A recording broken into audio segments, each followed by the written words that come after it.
What's up, everybody? Welcome. How y'all doing today? A little late getting started today, I know, but it's the nature of the game. Let's go ahead and pause this music before we get started.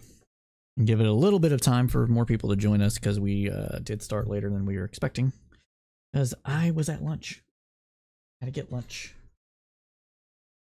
And I am on Central Time, not Eastern Time, so it is only 2 for me. I know it's 3 for y'all, so. But had some errands I had to run and stuff like that, so that's why we're a little late getting started. Anyways, so I hope y'all are having a good Sunday, having a good weekend. Dealing with, or if you have family in Gaza or Palestine, Israel, condolences. Hopefully they're safe.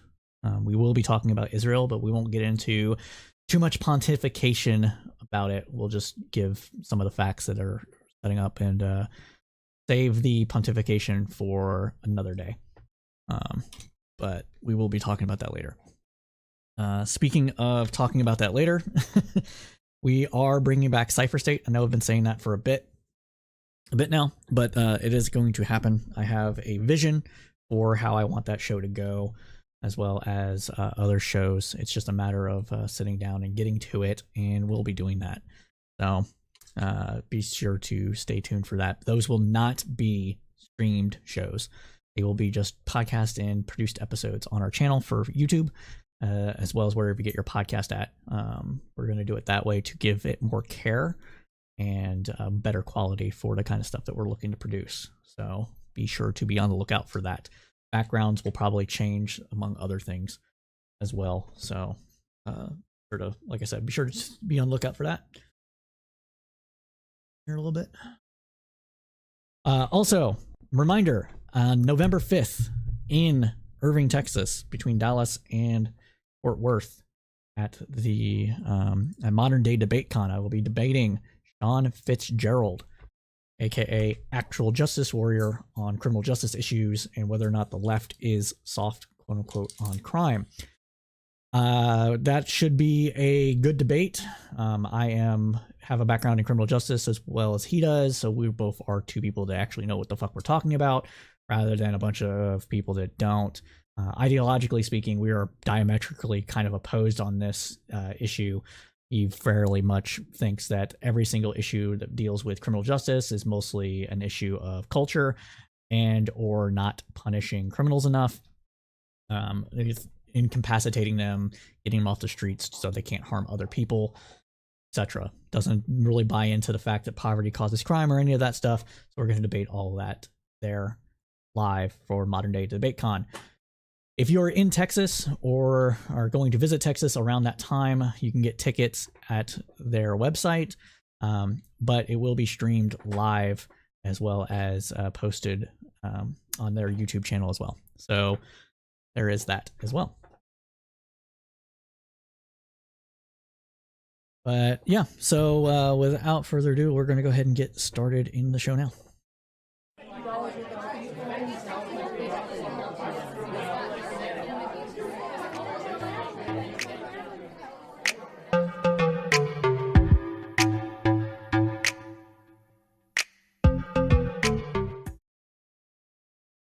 Welcome, everybody, to another episode of the Crowdsourced Politics News Roundup. I am the host and moderator of the Crowdsourced Politics podcast, Cypher. We have a lot of news that we're going to be covering today. We're going to be covering information about the Israeli attack on Gaza and Hamas's attack on Israel. We're going to be covering where the House stands as far as the speakership race is concerned, where the Biden administration stands on various different issues, as well as some news bites from across the country and SCOTUS news. So let's go ahead and get started up with it. First up with news from Israel. The world watched as the war between Israel and Hamas entered an unprecedented phase just 8 days ago, with an attack on Israeli citizens enjoying a weekend music festival. Hamas terrorists, and yes, they are terrorists, paraglided into the festival and indiscriminately gunned people down. The fighters stormed through Israel towns along the Gazan border, shooting men, women, and children, and seizing hostages in the worst attack on civilians in the country's history. According to Reuters, at least 1,300 people were killed in the unexpected onslaught. Israel responded by subjugating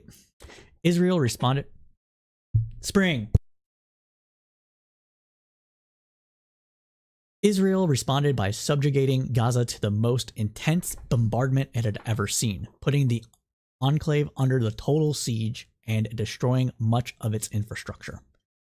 Israeli troops prepared on Sunday for a ground assault on the Hamas's controlled Gaza Strip, which is home to 2.3 million Palestinians, the majority of which are under the age of 25.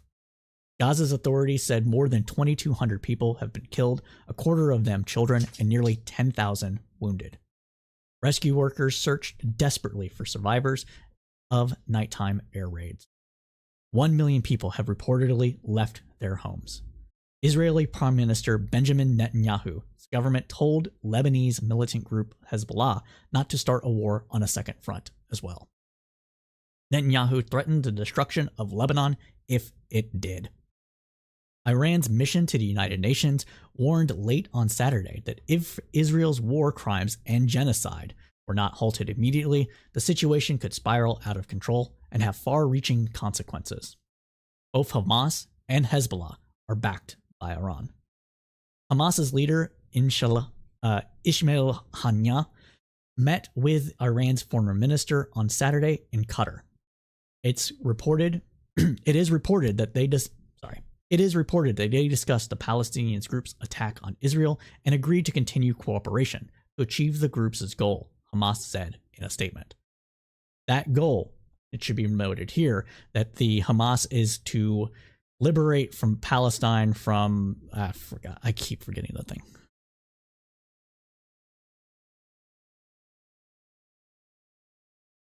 From the river to the sea. Okay. So it should be noted here. Hello, David Smith. There you go. Okay, where was I? Sorry, I got sidetracked here trying to look up this quote here.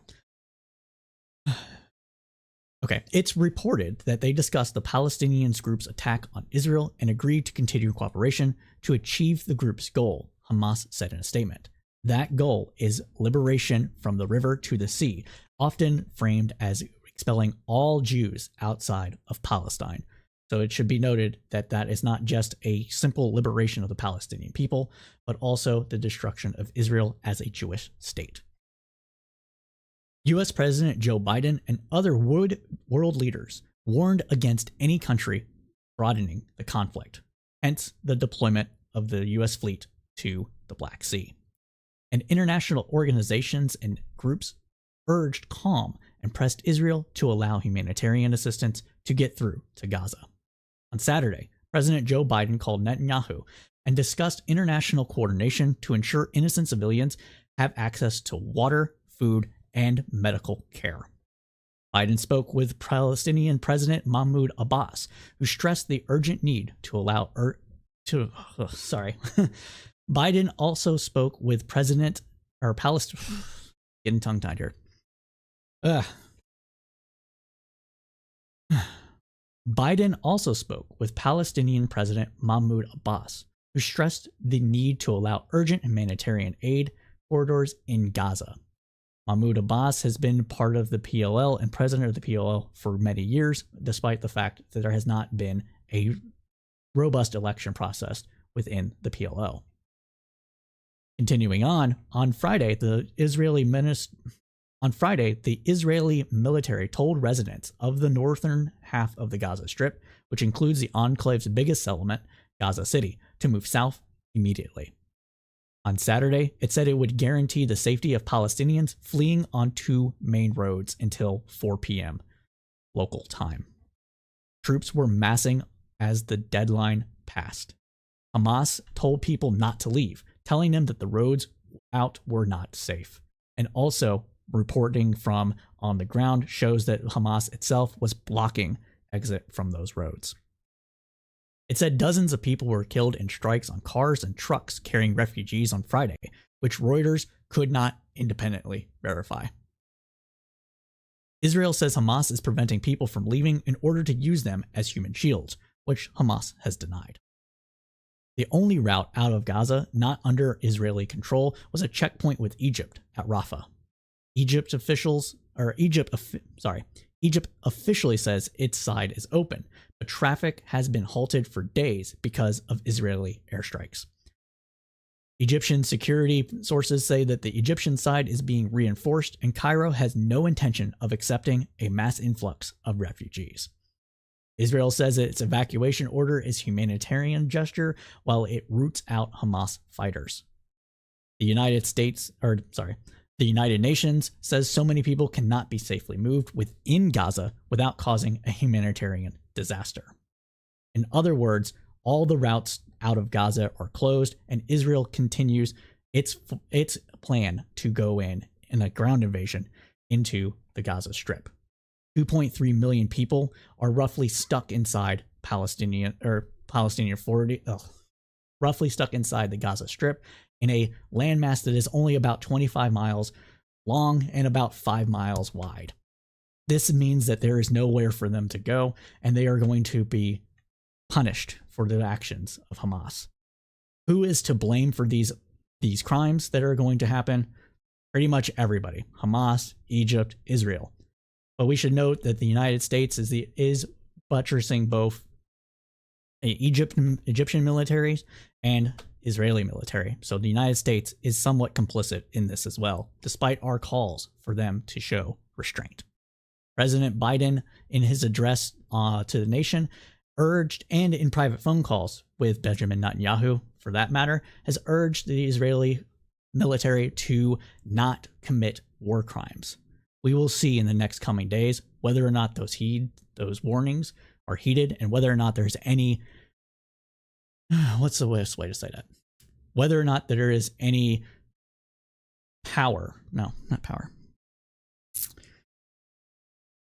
warnings against, in the next coming days, we'll see if any warnings against committing war crimes are going to be heeded, and whether those warnings have anything to back them up. But with that, my friends, I am sad to say that not sad to say, but that it concludes this segment of the News Roundup. As we said at the top of the News Roundup, we will be covering Israel and Palestine more extensively within our Cypher State program. The intent of our Cypher State program going forward is to have a series of episodes centering on one conflict that might be going on in the world, or something that might pop off in the interim, to provide enough history for people to understand what is happening. We will be starting that shortly in the next month or so with Israel and Palestine, going back to at least the year 1947-1948, with British mandate for Palestine after World War II, and what has led us here today. I don't know how many episodes that will cover, maybe 4, maybe 5, could be a little bit more, but we're going to do our best to cover as much information as we can within those episodes that will last roughly about an hour, and provide all the context that we believe is important to understanding the conflict and what has brought us here. And following those up with an episode to say what is likely to happen next. So if that is something that you want to pay attention to or you're interested in, be sure to check out our YouTube channel when those episodes are published, or wherever you get your podcast streams from. But with that, that concludes this segment of the News Roundup.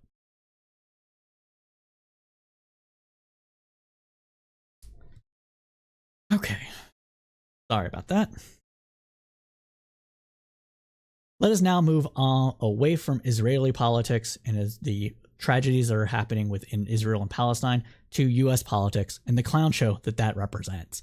First, starting up with the House. Now, the Republican majority House of Representatives entered its second week without a leader, as the clock for funding the government continues to tick down. Ukrainian funding remains unsettled, and the Israel-Hamas war rages on.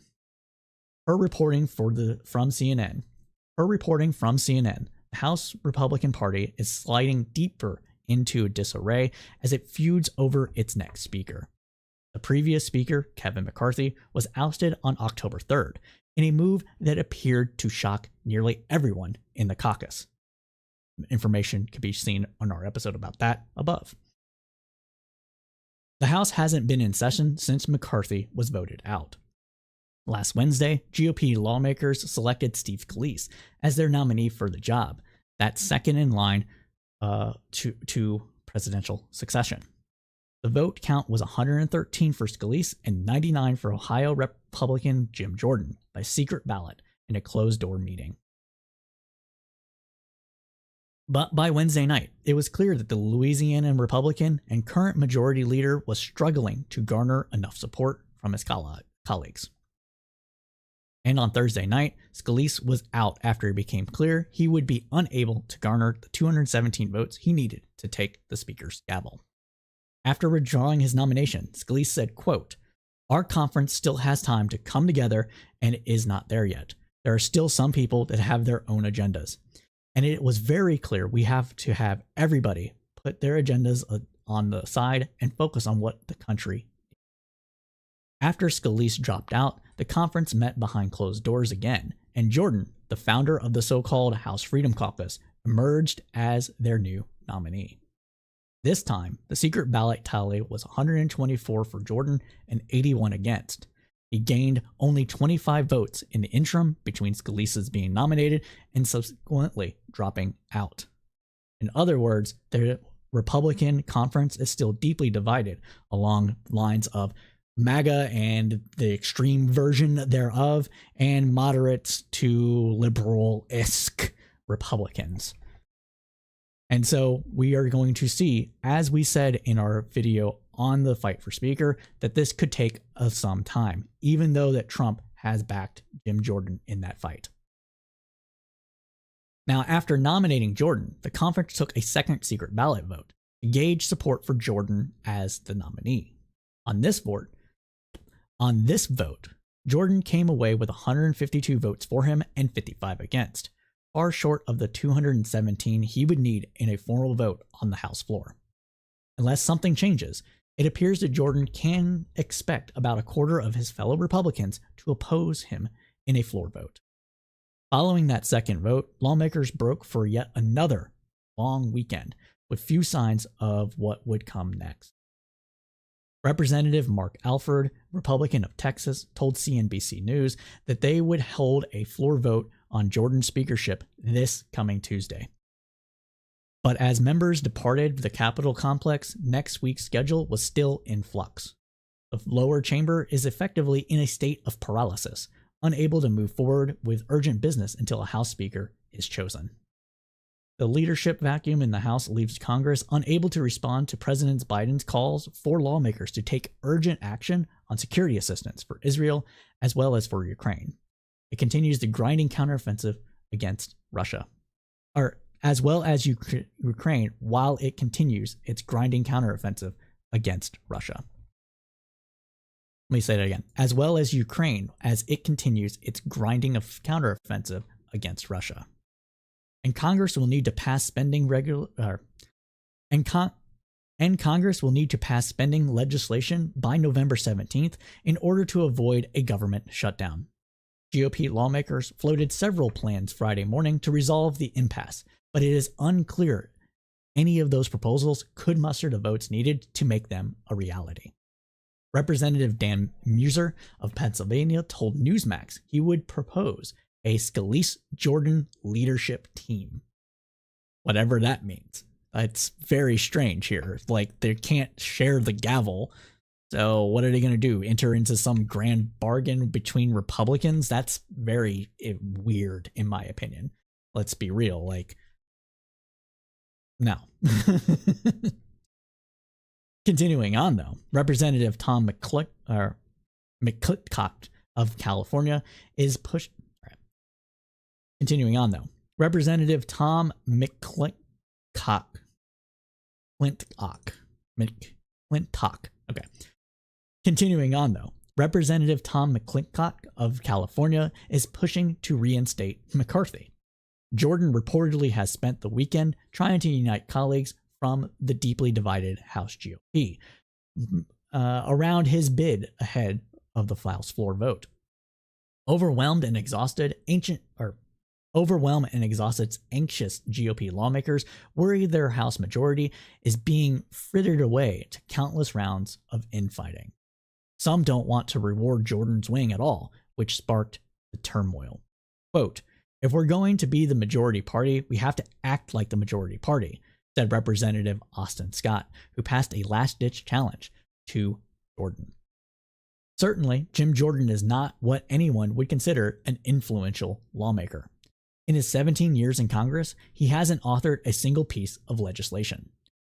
He's a sycophant for former President Donald Trump and was one of the 147 members of Congress who voted to overturn the 2020 election. In other words, he's a base guy, and that's why they like him. He currently leads 2 House committees that seem to be solely dedicated to scoring political points against President Biden, something the GOP has basically admitted to time and time again. Jordan can't expect any help from Democrats either, who have warned that his nomination would solve nothing, according to reporting from The Guardian. And that should be obvious to everybody. Jim Jordan has been a firebrand, House Freedom, MAGA guy his entire time in office, grandstanding about the corruption or supposed corruption of people like Hillary Clinton or the Obama administration or the Biden administration now, but never, not once, holding any of his buddy and his own party to account when it comes to abuses of power within the executive. Not only that, Jim Jordan seems to be fine with most of the MAGA agenda. And so why would Democrats want to help him out at all? They are diametrically opposed when it comes to worldviews and what should happen with things like the border, national security, and other big pressing issues. Jim Jordan is not the guy to unite a closely divided House into a cohesive bloc that can push forward legislation that the United States needs in its time right now. And that should be obvious to everyone. Republicans, for their part, seem to not care too much about governing, but scoring political points. And so Jim Jordan is that group of Republicans guy. And that's why we have what we have happening now. For his part, Hakeem Jeffries, the minority leader, said that, quote, "The House Republican civil war continues to rage on, miring the Congress in chaos, dysfunction, and extremism.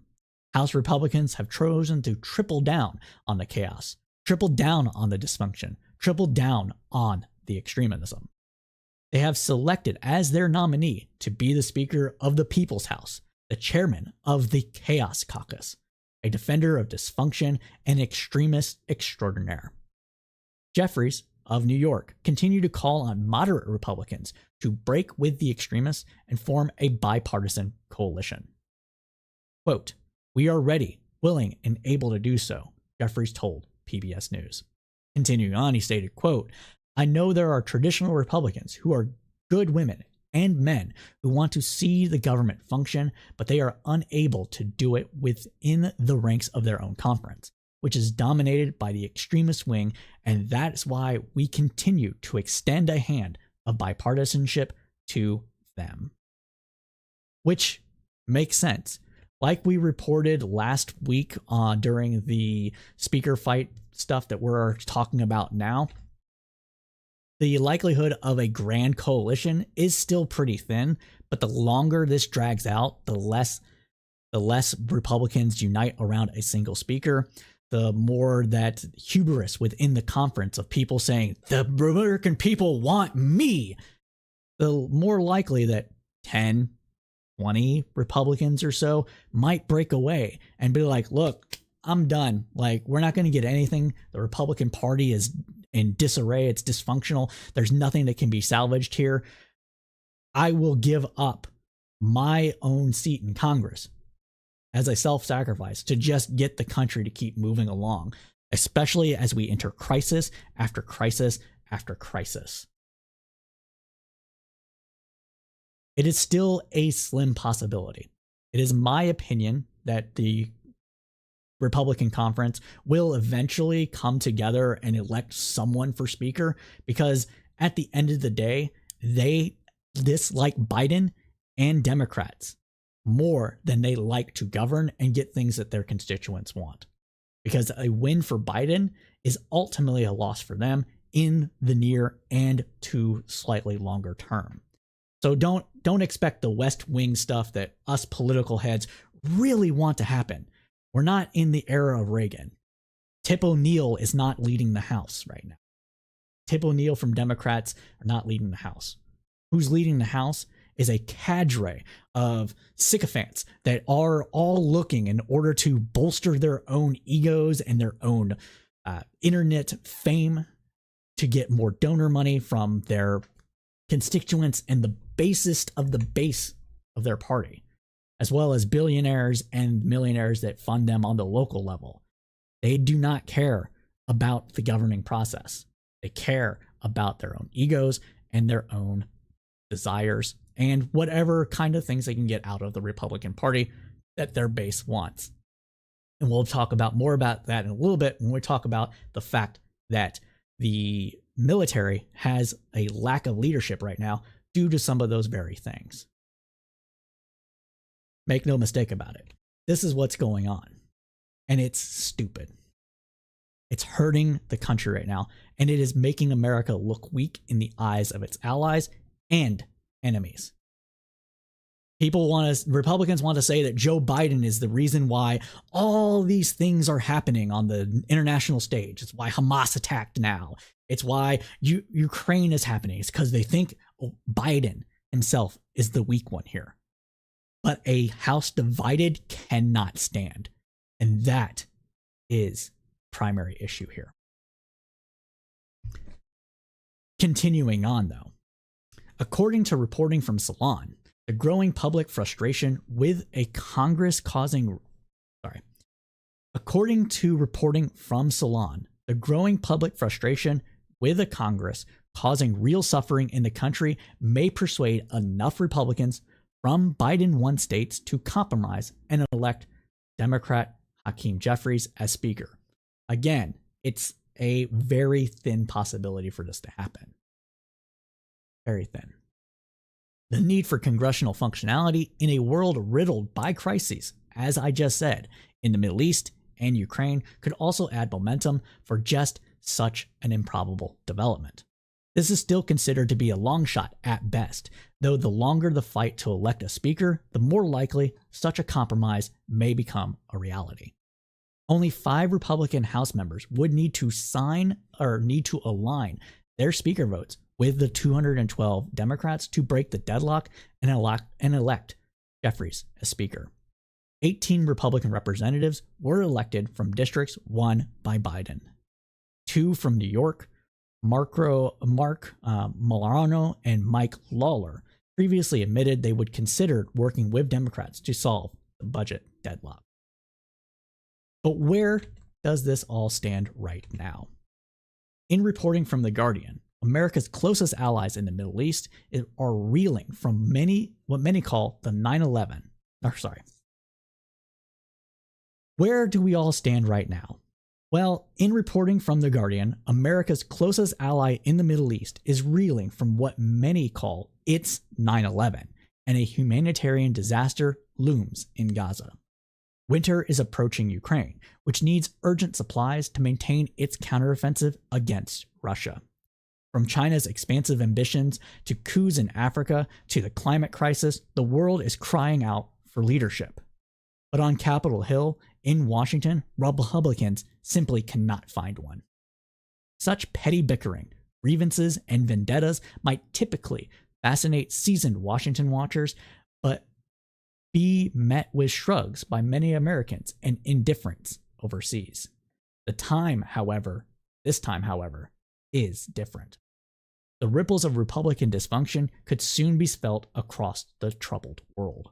Quote, "It's a dangerous game we're playing," Michael McCall, Republican chairman of the House Foreign Affairs Committee, told reporters on Thursday.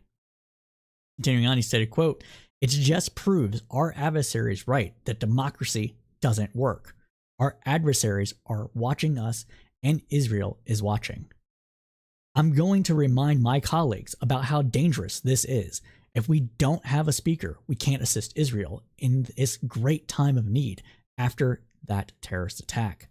So I think we're playing with fire, and we need to stop playing games and politics with this and vote in a speaker now." Kyle Herring, executive director of the Congressional Integrity Project, said, quote, "Since day one, the MAGA Republicans in the House majority have failed to work on a real domestic priorities and instead focus on partisan stunts in their extreme efforts to return Donald Trump to the White House. Their ongoing dysfunction, misplaced priorities, and failures now impede the efforts of President Biden to come to the aid of key allies internationally. Chaos, not governance, defines the Republican caucus." And this is clear. As we said throughout this segment, the Republicans do not seem interested in governing. They seem interested in either making liberals and lefties mad or not allowing anything to happen under Biden that could be good, like the things that happened in the first 2 years, because they want to see him lose and Trump be reelected. If anything goes Biden's way, Biden can parlay that into his ability to run in a second term and tell Americans, hey, look, things aren't going as bad as people say. They're getting better, blah, blah, blah. And that's going to work for many people, if not most people. People don't really like really giant shifts in 4-year increments, right? That's why incumbents typically win unless something catastrophic happens. COVID, a recession. In 92 was a recession, so that's why Bush lost. Well, that and Perot. We had Gore not winning due to partly a recession and the fact that Clinton was indicted and there's all this other stuff, and Gore didn't really have the charisma to attract many people to the cause. Obama won partly because of the Iraq War and the fact that McCain picked Sarah Palin as his running mate. Trump won because everybody thought that Clinton was evil and whatever else there is with that. Trump lost because of COVID and his mismanaging of that and other issues with the chaotic nature of his entire administration, doing public ops with, upside down Bibles and things like that. These are all things that we can actually look at and understand causes people to vote one way or the other, change their vote. And if none of those things happen, or if they do happen, but they're blamed on the party out of power, the party in power is more likely to win. But if there's chaos around and that chaos is blamed on Biden or the incumbent president, and people actually believe that, then the incumbent president is more likely to lose. That is the game that Republicans are betting on. They're betting on the fact that they can blame Biden for the economy because it was okay under Trump. They can blame, okay under Trump. They can blame Biden for the Middle East issues because Trump had a peace deal. Sort of. Wasn't really a peace deal. Didn't include the Palestinians. So there you go. But we need to continue on. Now, where are Americans' preferences when it comes to the speaker fight? So we're going to now look at what Americans are looking for in a new Speaker of the House.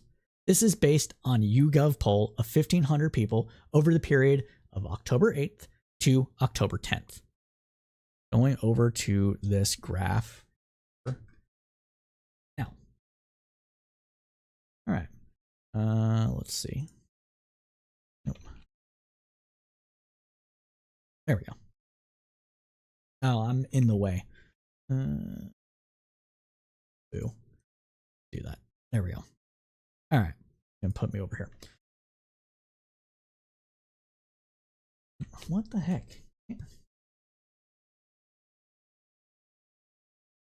Okay, I think that's good. We'll be there. All right.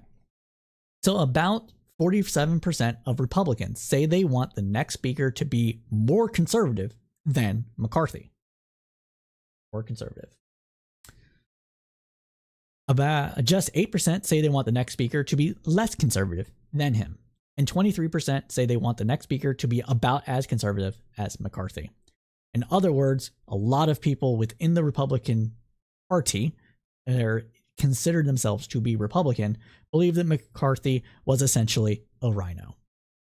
There is a mismatch between what kind of speaker Republicans want and what kind of speaker they think McCarthy was, though. About 49% of Republicans want the next speaker to stick to their principles, no matter what. Just 35% would like the next speaker to compromise to get things done. In other words, they want somebody that is a little more backbone, have a little more backbone than what McCarthy did. But again, within the Republican Party, still 35% want somebody that's more willing to compromise than what McCarthy seemed to have wanted. Now, who should the next speaker be, though?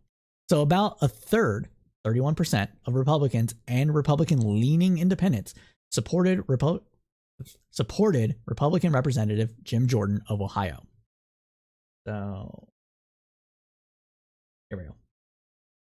So about a third, like we were saying, of Republicans and Republican-leaning independents supported Republican Representative Jim Jordan of Ohio.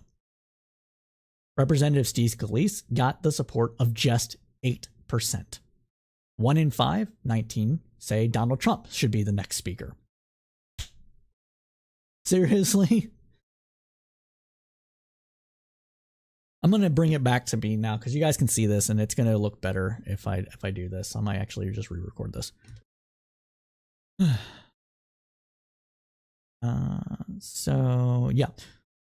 Majorities of Republicans state it is important for the next speaker to be a strong leader, trustworthy, intelligent, and ethical.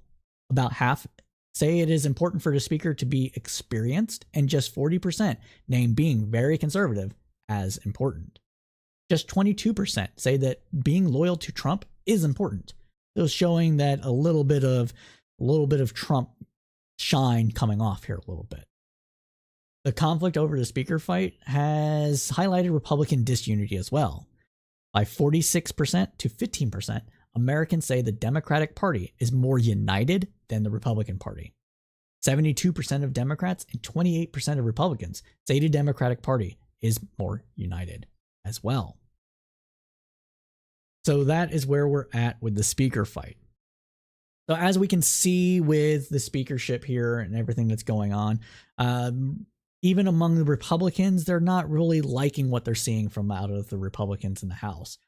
I think a lot of this is due to the fact that Republicans only control the House and they control it by such a thin margin that any sort of disarray or disagreement, rather, so any sort of disagreement is amplified because it only takes 10 or so Republicans that are against a particular person, issue, what have you, to throw the entire thing away and lead to them getting nothing.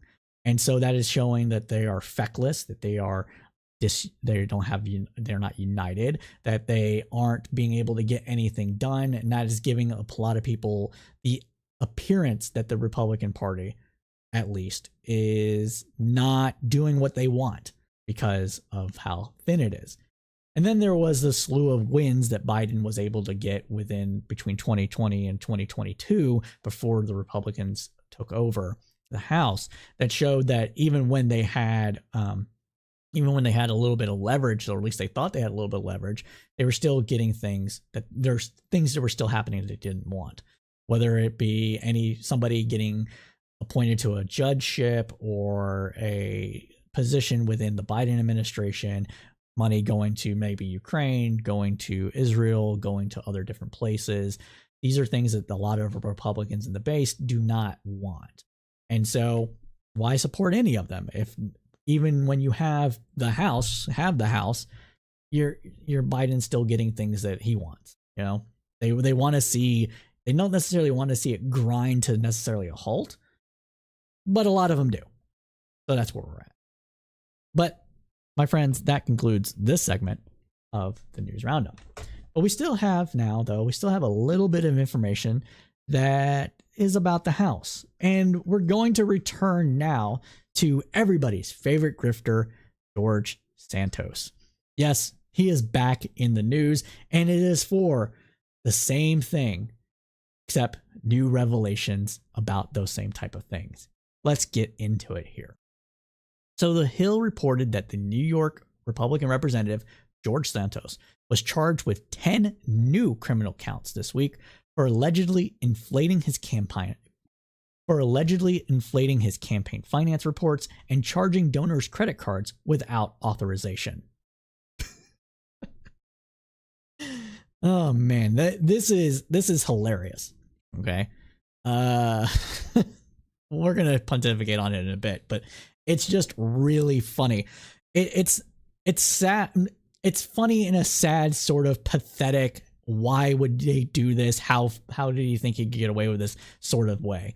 Like the dude's got some problem, man. He's got some problem. He should not be in the House whatsoever, at all. Republicans shouldn't have voted him in.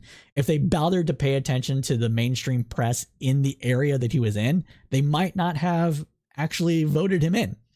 But that's not the kind of place we live in now.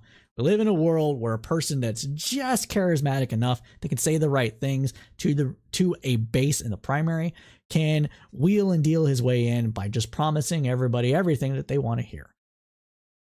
This is true on the Democratic side as well. Don't get it twisted. This is something that is a problem with the way our political system is set up. But it's just extra funny when you hear about this story.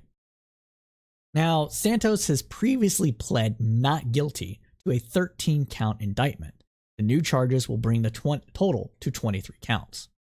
The charges add new criminal exposure for Santos, who began his first term in January after admitting to embellishing most of his background while campaigning.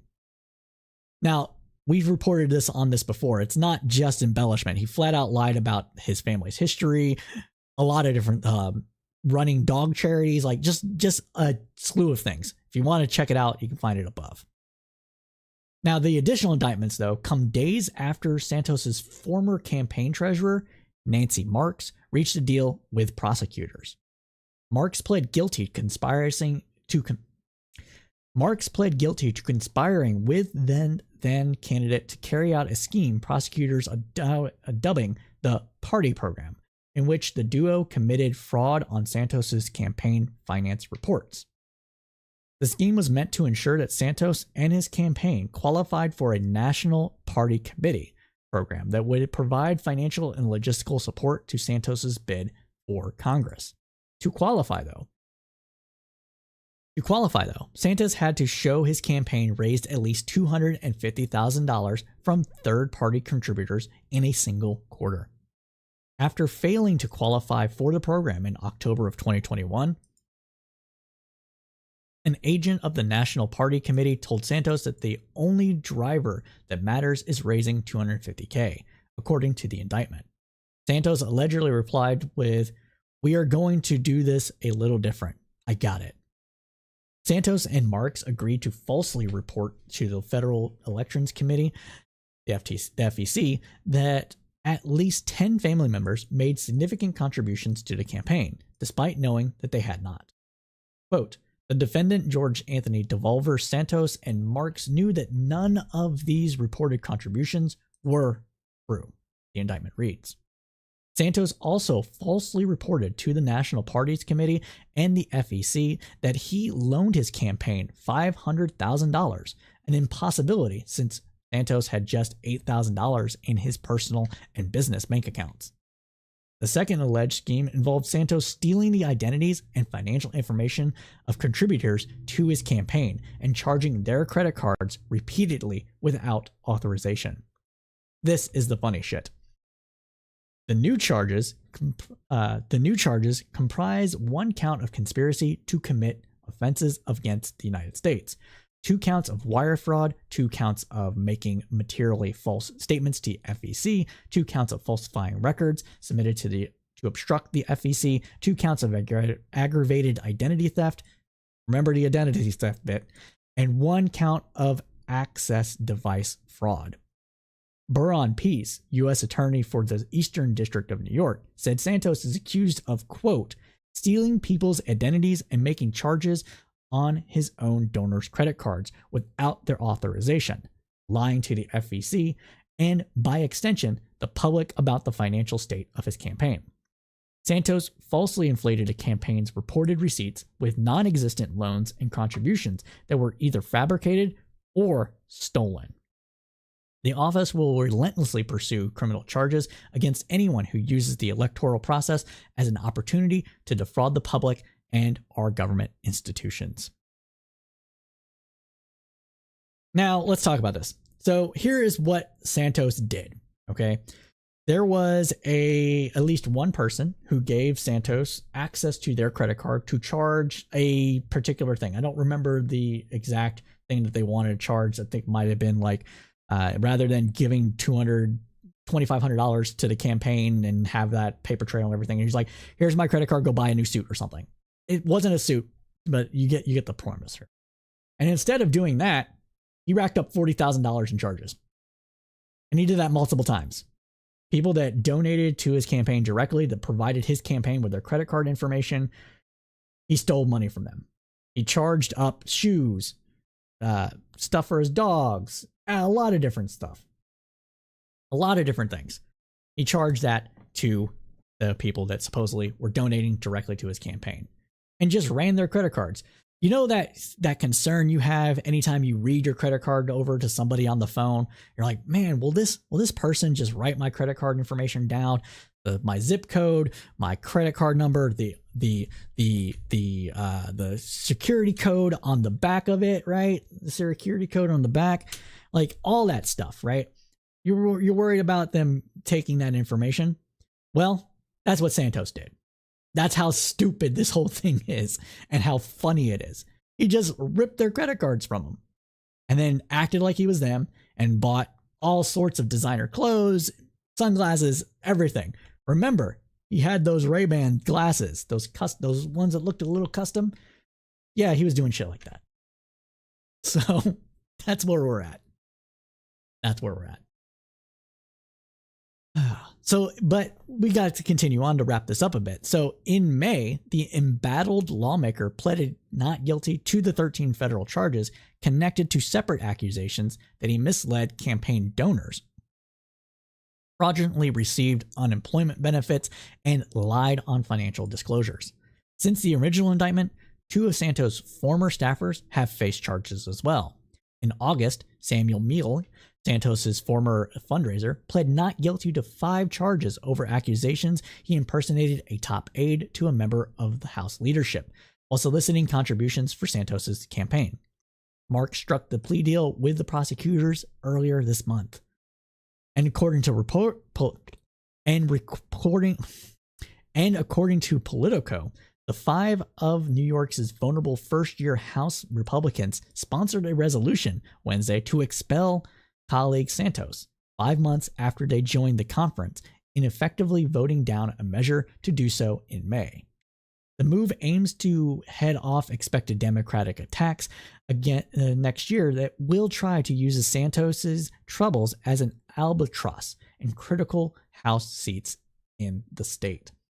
Santos responded to the move saying, quote, "They can try to expel me, but I pity the fools that go ahead and do that and think that they're that smartest idea. They're in tough elections next year, but they're setting precedent for the future." Bro can't admit to anything whatsoever. He is just going to grift his way until he can't grift no more, and hopefully he lands in prison because he deserves it for everything that he's done. That man should be bankrupt right now. Every single dollar in his campaign war chest should be confiscated and gave to the victims. But we're not there yet. But when we get there, because I do believe we will get to at least partially just that, you will see us cover it on the News Roundup. But that, my friends, concludes this segment of the Roundup. All right. So if you're just joining us, hey, welcome everybody. This is the Crowdsourced Politics News Roundup. We typically do this Thursdays at 8 p.m. Eastern Standard Time to roughly 10 p.m. Eastern Standard Time, covering the news that was of the last week with the kind of analysis only the crowd can provide. We might be moving this show over to Sundays, specifically to give more time to reporting, let things percolate at the end of the week, being able to cover economic news after it happens, the week that it happens. Typically, it happens between Thursday and Friday with economic news, numbers being put out by the Fed, the labor, the Department of Labor, etc. And it just gives more time to like refine our cast a bit and not compete with as many people when it comes to streaming these live. So we might move it to Sundays. Be tuned to that. If there's anything that you want us to cover on the news roundup, there's numerous ways you can get a hold of us. So first off, you can join our Discord. The link is above or below, depending on where you're watching this. It's the easiest way to get a hold of me, and it's also the easiest way to share news articles or any other kind of content you would like to see me cover. That's the easiest way to do it. We are still looking for a video editor so that we can turn these newscasts into segments to be posted on YouTube, as well as wherever else we might feel like posting them at some point. We're also looking for an editor to be able to take the scripts that we write and doing videos where we're not live streaming it to make them refined products so that we can put out more content to y'all. I am willing to pay for this. And I don't mean like, I'll give you some money here and there. No, I'm talking like actual money. You know, I'm not even above minimum wage kind of money here for what we're looking at. What that might look like depends on your experience and, you know, how quickly you can turn out videos, things like that. But we're looking to, you know, spend a good chunk of money on this project. So if you know somebody that's a video editor or like a video editor, you know, reach out to us. Claire, or Kali, we are still continuing on. We're not done. This is just a little intermission. We still got news from the Senate to cover. We still got news from SCOTUS to cover. And we still have news from some news bites to go over. So we're going to be doing a lot of stuff here. Some news in Texas as well. Just a little interlude here between the House stuff. So again, those are ways you can get a hold of us. If you're doing that, if you know an editor, please have them reach out to us. David Smith, I did not miss your comment. Hello to you as well. Thank you for the accolades. We really do appreciate it. Speaking of, I need to get the ability to post those accolades and stuff on the streams. Let me get that set up here. All right. But we have more news to cover, so let's get into it. And starting now, going into the Senate.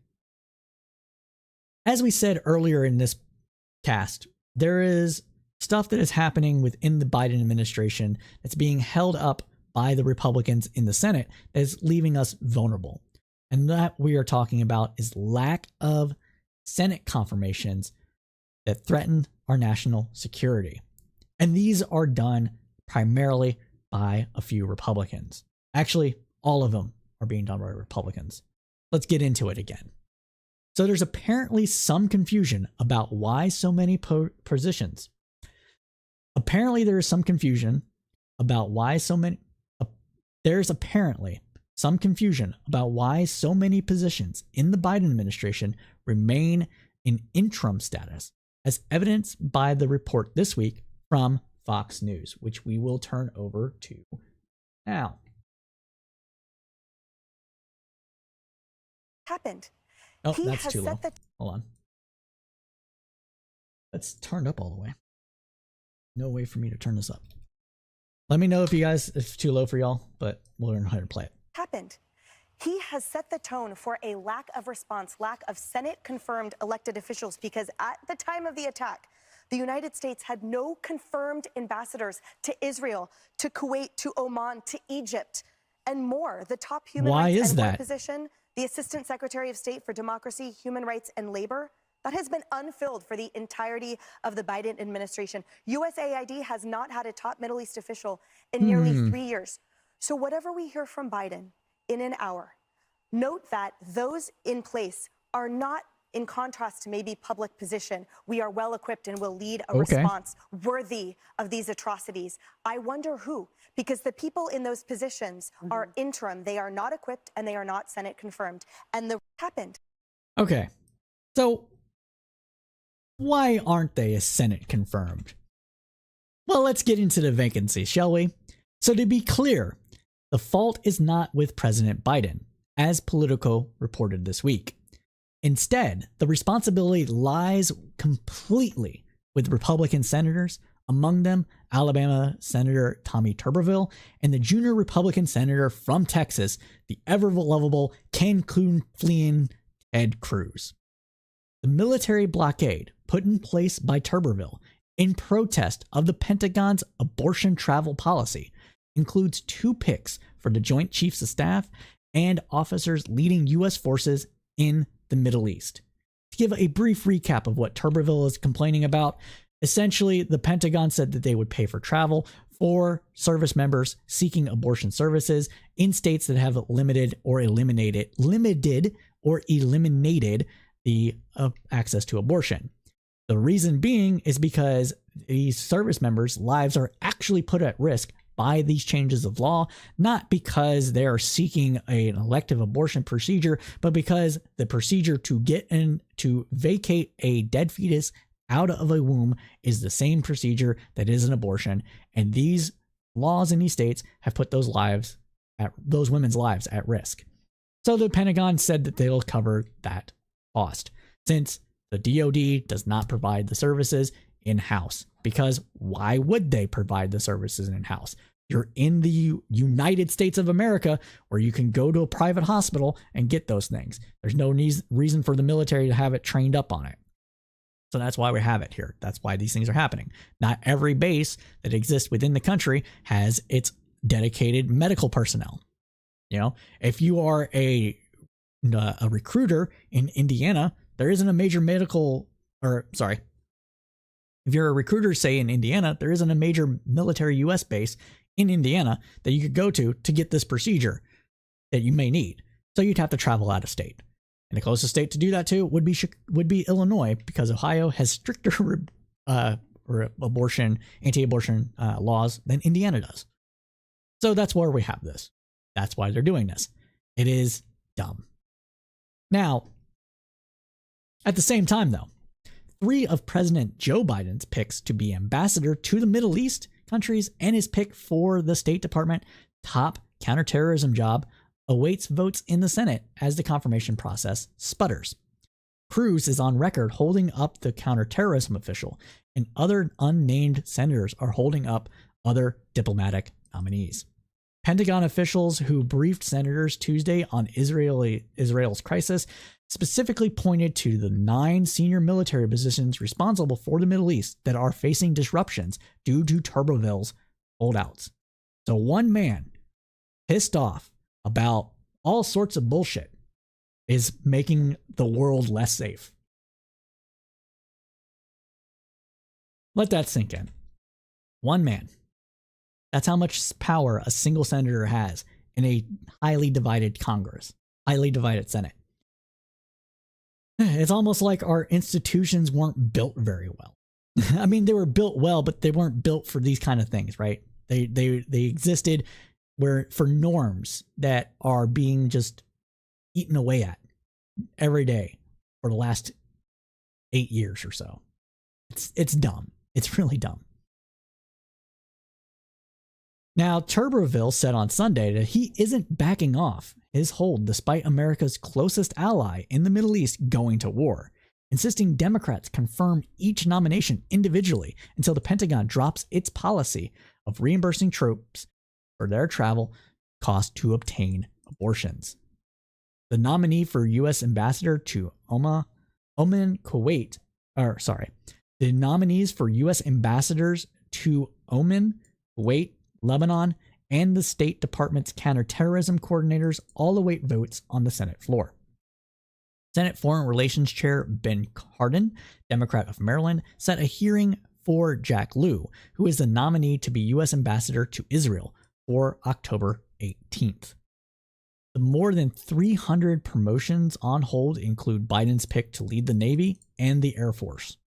The long list also includes Rear Admiral George Wikoff, who has tapped to command the U.S. Fifth Fleet that oversees naval forces in the Middle East as well. Vice Admiral Brad Cooper, the current Fifth Fleet chief, has been nominated to the number 2 at U.S. Central Command, which runs military operations in the region. Tuberville is also blocking Central Command's Deputy Director of Strategy, Plans, and Policy, the Deputy Air Force Commander, and the Deputy Naval Commander. According to Foreign Affairs reporting, Tuberville claims that According to Foreign Affairs reporting, Tuberville claims that his hold does not compromise military readiness because the unconfirmed provisions are being fulfilled by acting officials. This argument completely misses the point. It minimizes the ramifications of politicizing military promotions and of relying on acting officials to shoulder critical national security responsibilities. The deputies who step into these vacancies often lack the rank or qualifications required to fill the roles permanently. Some of them are effectively forced to do two jobs at the same time. And in some cases, where deputies have in fact been nominated for the more senior position, they often end up assuming the duties of the higher office before they are confirmed as well. A growing reliance on acting officials erodes civilian control of the military as well. Delays in the confirmation process put the future of uniformed officers at the mercy of partisan agendas. Defense officials who lack Senate confirmation find the legitimacy of their actions questioned by colleagues, lawmakers, and foreign counterparts, which is the biggest one here. The legitimacy of their actions comes into question by foreign counterparts, making them less effective in the role that they would be otherwise. And there's another thing to say here. Trump had a lot of acting people in his cabinet. And it seems like this is just to maybe a little bit just to show like, hey, we don't have to confirm all these people. We can just have actings. And so when Trump does it, it should be fine. Maybe. That is some truth to that as well. Now, as temporary custodians of vacant offices, they may be reluctant to initiate the kind of reform programs that would enhance U.S. national security as well. When foreign officials are forced to engage with acting officers whose authority is limited and who may not even hold a sufficiently senior rank, their confidence in the American interlocutors diminishes, damaging long-term relations. As one U.S. Marine official told CNN, quote, "It is not a good look for a key ally to be meeting with a one-star." Again, true.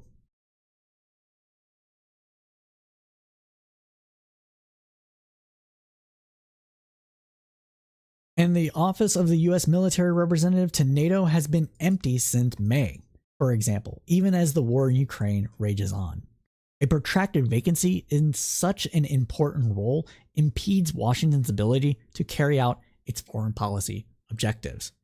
And as we said throughout, people are not going to listen to people if they're interim, and they're not going to be taken seriously if they don't have the full force of the United States or full backing of the United States. They're not going to listen to these people if they don't have the full backing of the United States, which being an interim position held does.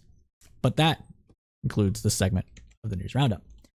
We got some comments here. Let's see here. Tuberville is the main blockade to the appointments, all because his disdain for abortion. Correct. The red states are also enacting laws to prevent members from traveling to a state that can provide the services. Those laws are tricky. They may not be constitutionally sound. And to my knowledge, I don't think there's been one that's actually really been passed yet. There's been one where if you provide aid for it, there's been several where you provide aid, you can be held prosecuted.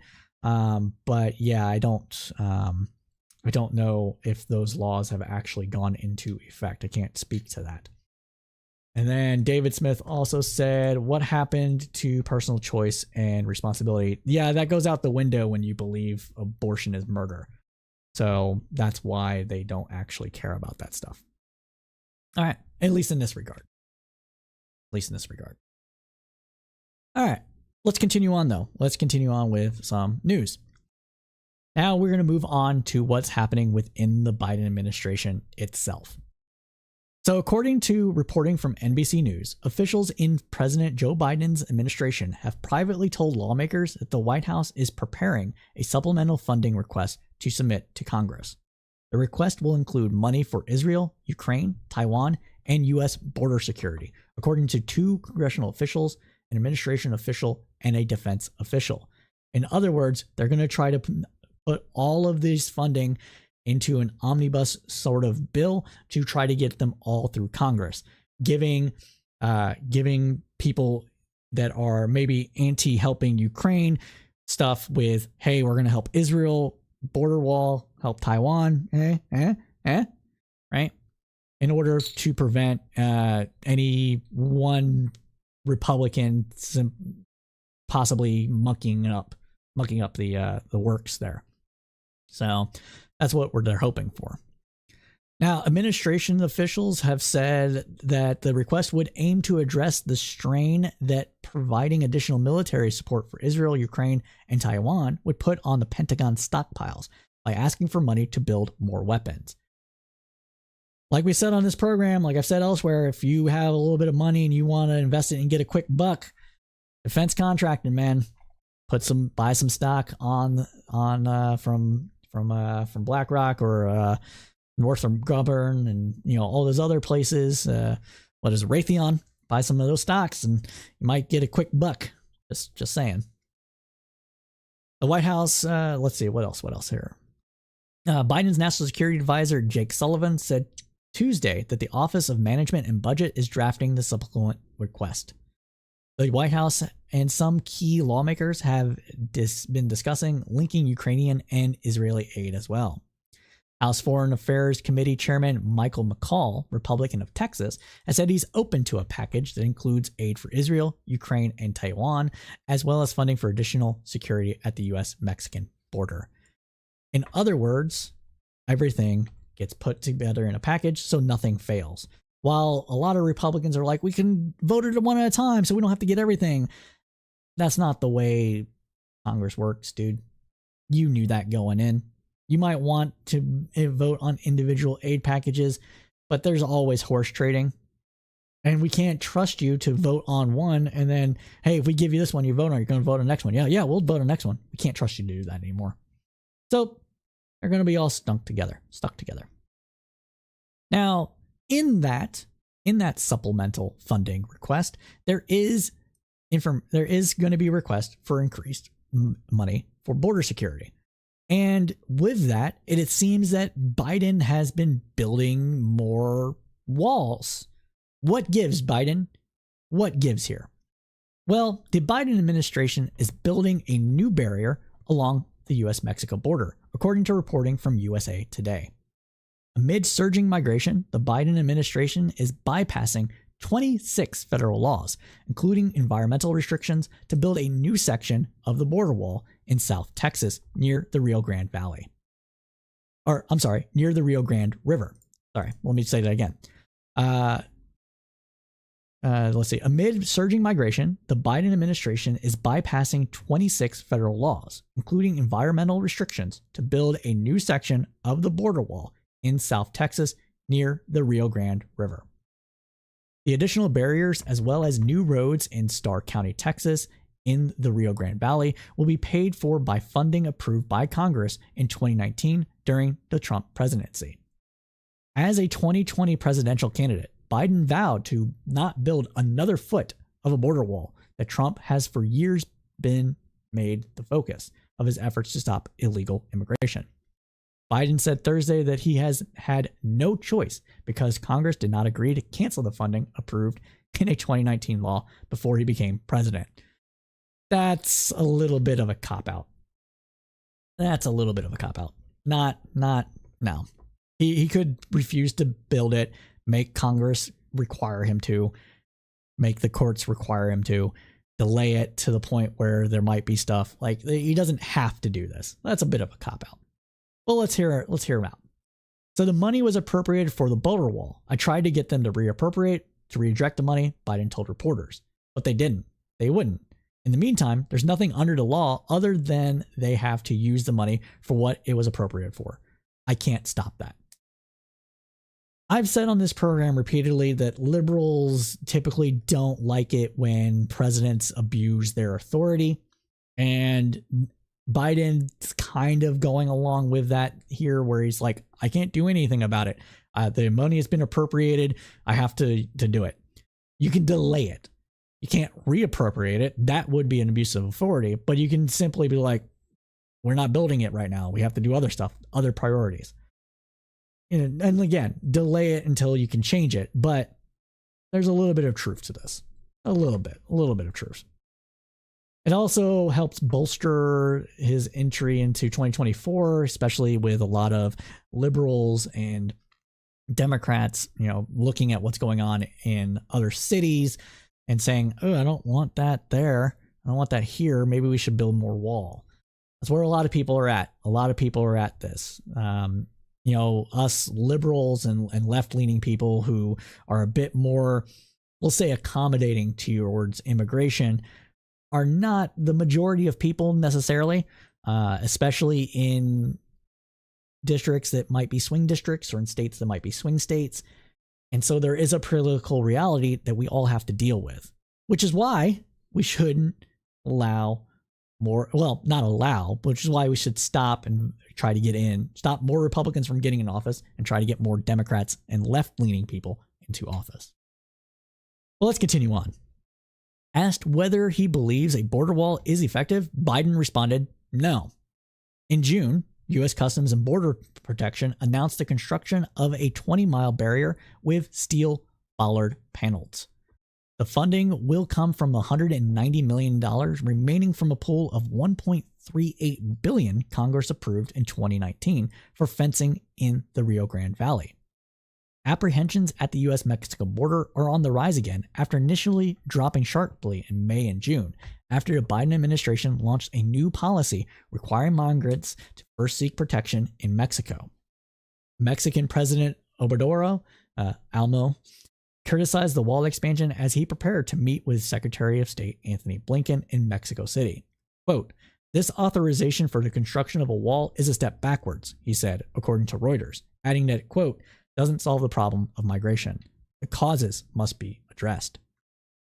In another step aimed at surging migration, the Biden administration announced it would resume deportation flights to Venezuela who entered, In another step aimed at the surging migration, the Biden administration announced it would resume deportation flights to Venezuelans who entered the U.S. illegally.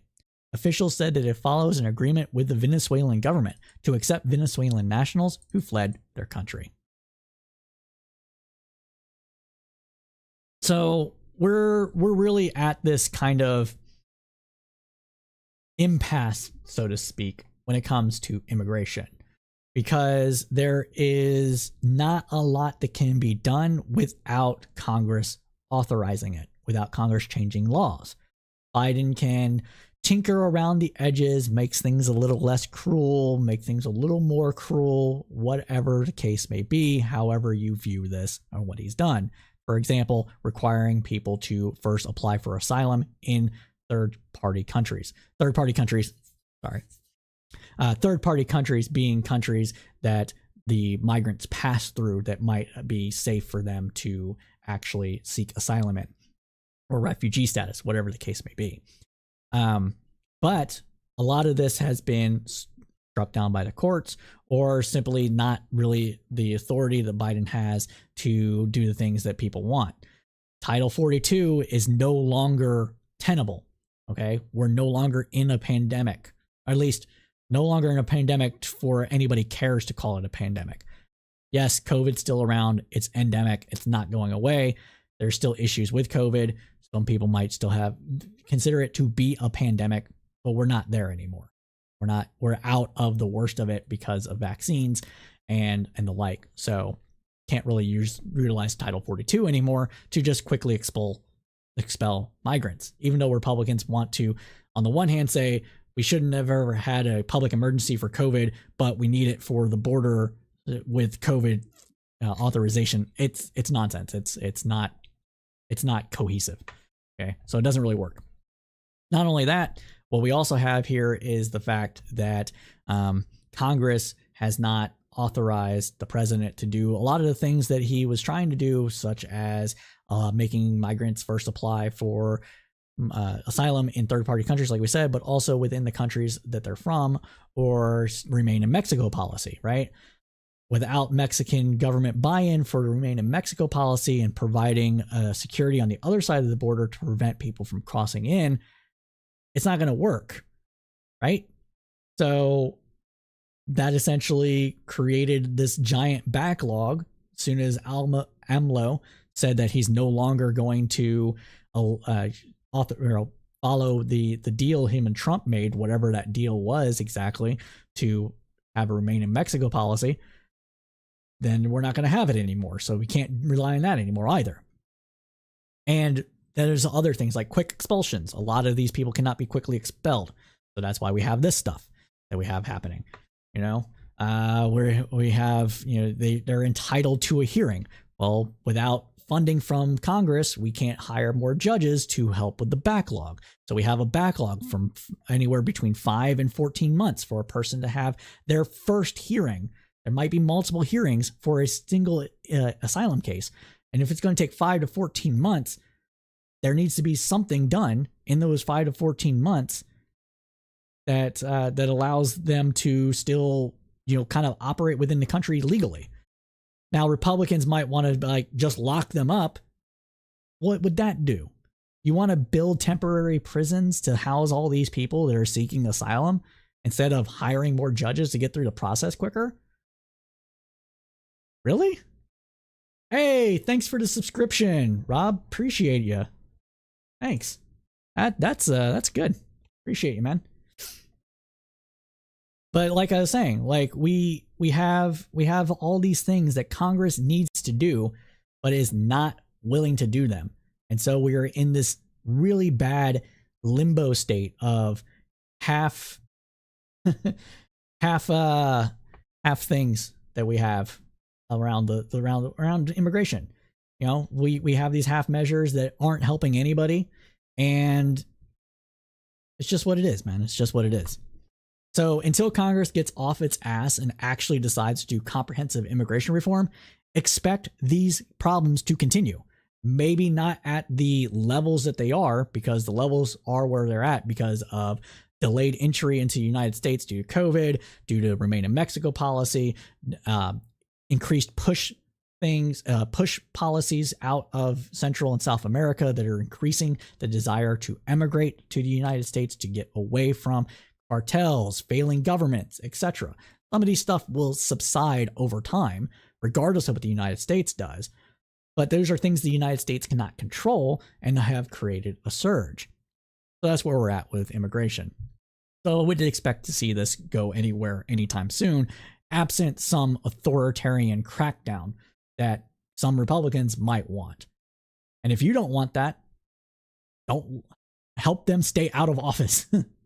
That's all I got to say. But with that concludes this segment of the News Roundup. And Rob Hova, you subscribed to the Final Fantasy poster in the background.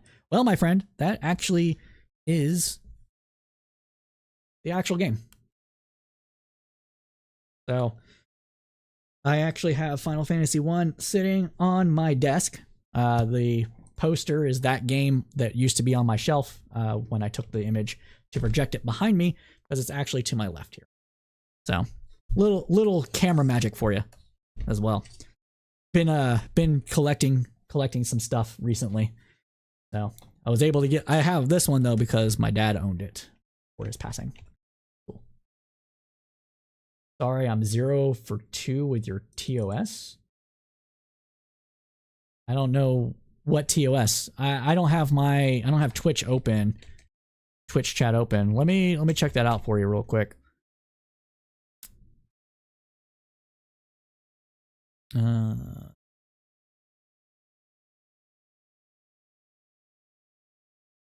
Automod checked me twice in a row.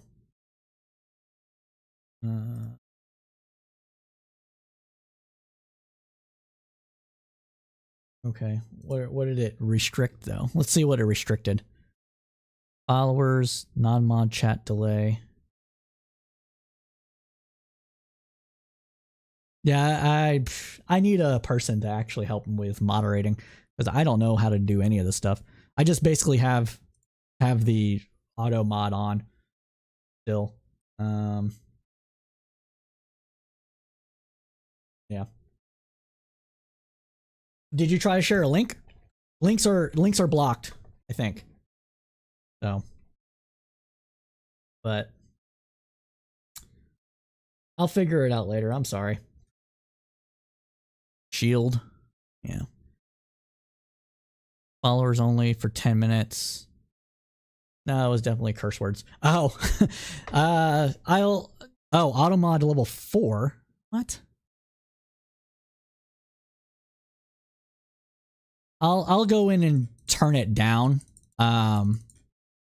Yeah, that's what it is. Okay. Yeah, I'll turn it down after this cast. I didn't realize it was set to 4. It must have been an auto feature that Twitch enabled that I didn't realize. But anyways, enough of the so let me get back to this here. Where was I? All right, here I am. All right. Now we have some news to cover when it comes to SCOTUS, and we like to use the SCOTUS blog to do recaps of what's happening within the Supreme Court of the U.S., SCOTUS, because they do the best work, and it allows me to pontificate and share videos with y'all to make things a little more entertaining with some experts.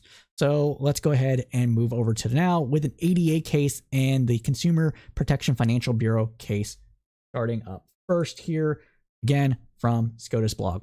So we'll let it play for a bit, then do some pontificating throughout. So let's get to it. Here's your recap of 2 big cases at the Supreme Court this week. First, a case about civil rights testers. Those are people who search hotel websites for failure to provide information about accessibility for people with disabilities. Yeah, so this case, just to probably to give a little bit of recap that they're going to go over again, essentially what is happening is that there was a woman that became disabled later in her life, and when that happened, she decided she's going to do traveling and stuff like that in order to make herself feel better, essentially. And when she tried to do traveling and look up where things are, what is ADA accessible, etc., that information was not being shared with third-party vendors like what's displayed on screen, hotels.com, Expedia, Kayak, etc. And that information is required to be provided to third-party vendors by the primary party or the establishment itself. So some of that stuff not being up there means that, well, we can't know if they have it, and so we got to look into it. That's where the testers come in. Let's go ahead and let them continue, though. Now, the question is whether those people have the right to sue if they never actually plan on visiting the hotel. Deborah Lawfer has sued over 600 hotels around the United States. She's the one filing the lawsuit here. Under the Americans with Disabilities Act, hotels are required to provide information about accessibility and accommodations for people with disabilities. It's called the reservation rule, and that's how people with disabilities can look at the website to discern whether or not they can stay there. In this case, Lawfer went to federal court in Maine claiming that this particular inn's website didn't have enough information about its accommodations for people with disabilities. Now, the hotel argues that she can't sue, that she doesn't have standing because she never actually intended to stay at the hotel. Remember, standing requires you to show the court that you have an injury and that a favorable decision will redress that injury. Now, the lower court. And just to give you a little more context to this, because she was not actually injured, since she didn't attempt to go and stay at the hotel and then was rebuffed, thus causing her injury with the time, money spent, etc., they're arguing that because she is not an actual injured party, she doesn't have the right to sue. Under previous case law, court and Supreme Court cases, testers have been allowed to be done this way because the federal government essentially didn't fund its own ability to go out and, basically prosecute these cases and test these cases. And this is what has been basically at the forefront of ensuring civil rights enforcement since the Civil Rights Act itself. It's how people were testing with selling houses to black people, for instance, or having their houses appraised and seeing like, what white people are told differently than black people in both of these processes. Those are done by testers. Same thing with ADA, which is what this woman is essentially have done, which is sending out people to actually look at the establishment and see if they are complying with the law, regardless of if she is going to stay there or not. This is a weird thing because in law, typically speaking, unless you're the actual injured party, you can't sue. And so testers are kind of this weird, like, understandable carve out in the law. But if enough conservative justices are like, no, we don't want this, they could overturn it. And that's why this case is important. Court split on whether she actually had standing, but after the Supreme Court heard oral argument for roughly 90 minutes this week, they actually may sidestep the issue entirely. In fact, they may dismiss the case entirely, saying it's moot because Laufer dismissed her case in the lower court. In fact, Justice Alito called it dead as a doornail, and Justice Kagan called it dead, dead, dead in all the ways that something can be dead. Now, part of the reason why she withdrew her case is because the establishment had changed property owners, and the new owners have basically said on the website that they're not ADA compliant, but are working on it, whereas the previous owners didn't do that at all. Lawyer for the hotel group urged the justices to weigh in here, not to dismiss the case, because doing so would bless this legal strategy of filing large numbers of lawsuits and would ultimately burden these hotels. Okay, let's rewind that a little bit. Okay. Here's another good sketch. So... be dead. The lawyer for the hotel group urged the justices to weigh in here, not to dismiss the case, because doing so would bless this legal strategy of filing large numbers of lawsuits and would ultimately burden these hotels. So this burden argument is somewhat relevant. I'm saying somewhat relevant here because the idea of a single person suing hundreds of hotels or hundreds of places in order to get legal redress for things they didn't necessarily themselves experience might be seen as frivolous or chasing something along with this. But again, they're supposed to comply with the law. Testers are the only ways that we have for enforcing the law, and there's been the way that we have enforced the law since essentially the Civil Rights Act passed in the first place. So whether it's one person doing it or not shouldn't necessarily matter. What should matter is if they are in compliance with the law. Another good sketch from inside the courtroom from Bill Hennessy that day, because no cameras allowed inside. Next is the battle over the CFPB, the consumer watchdog agency that was created after the 2008 financial crisis that are supposed to monitor and regulate predatory financial practices. So predatory financial practices includes usury interest rates, targeting people that cannot necessarily consent or understand complex financial consent to getting or understanding complex financial instruments. They've been going after the payday loan companies recently. They've been going after people that target veterans for predatory lending. All these things. One of the best government agencies that has been created actually, it is the best agency created within the 21st century, because I think it's really the other one would have been the Department of Homeland Security.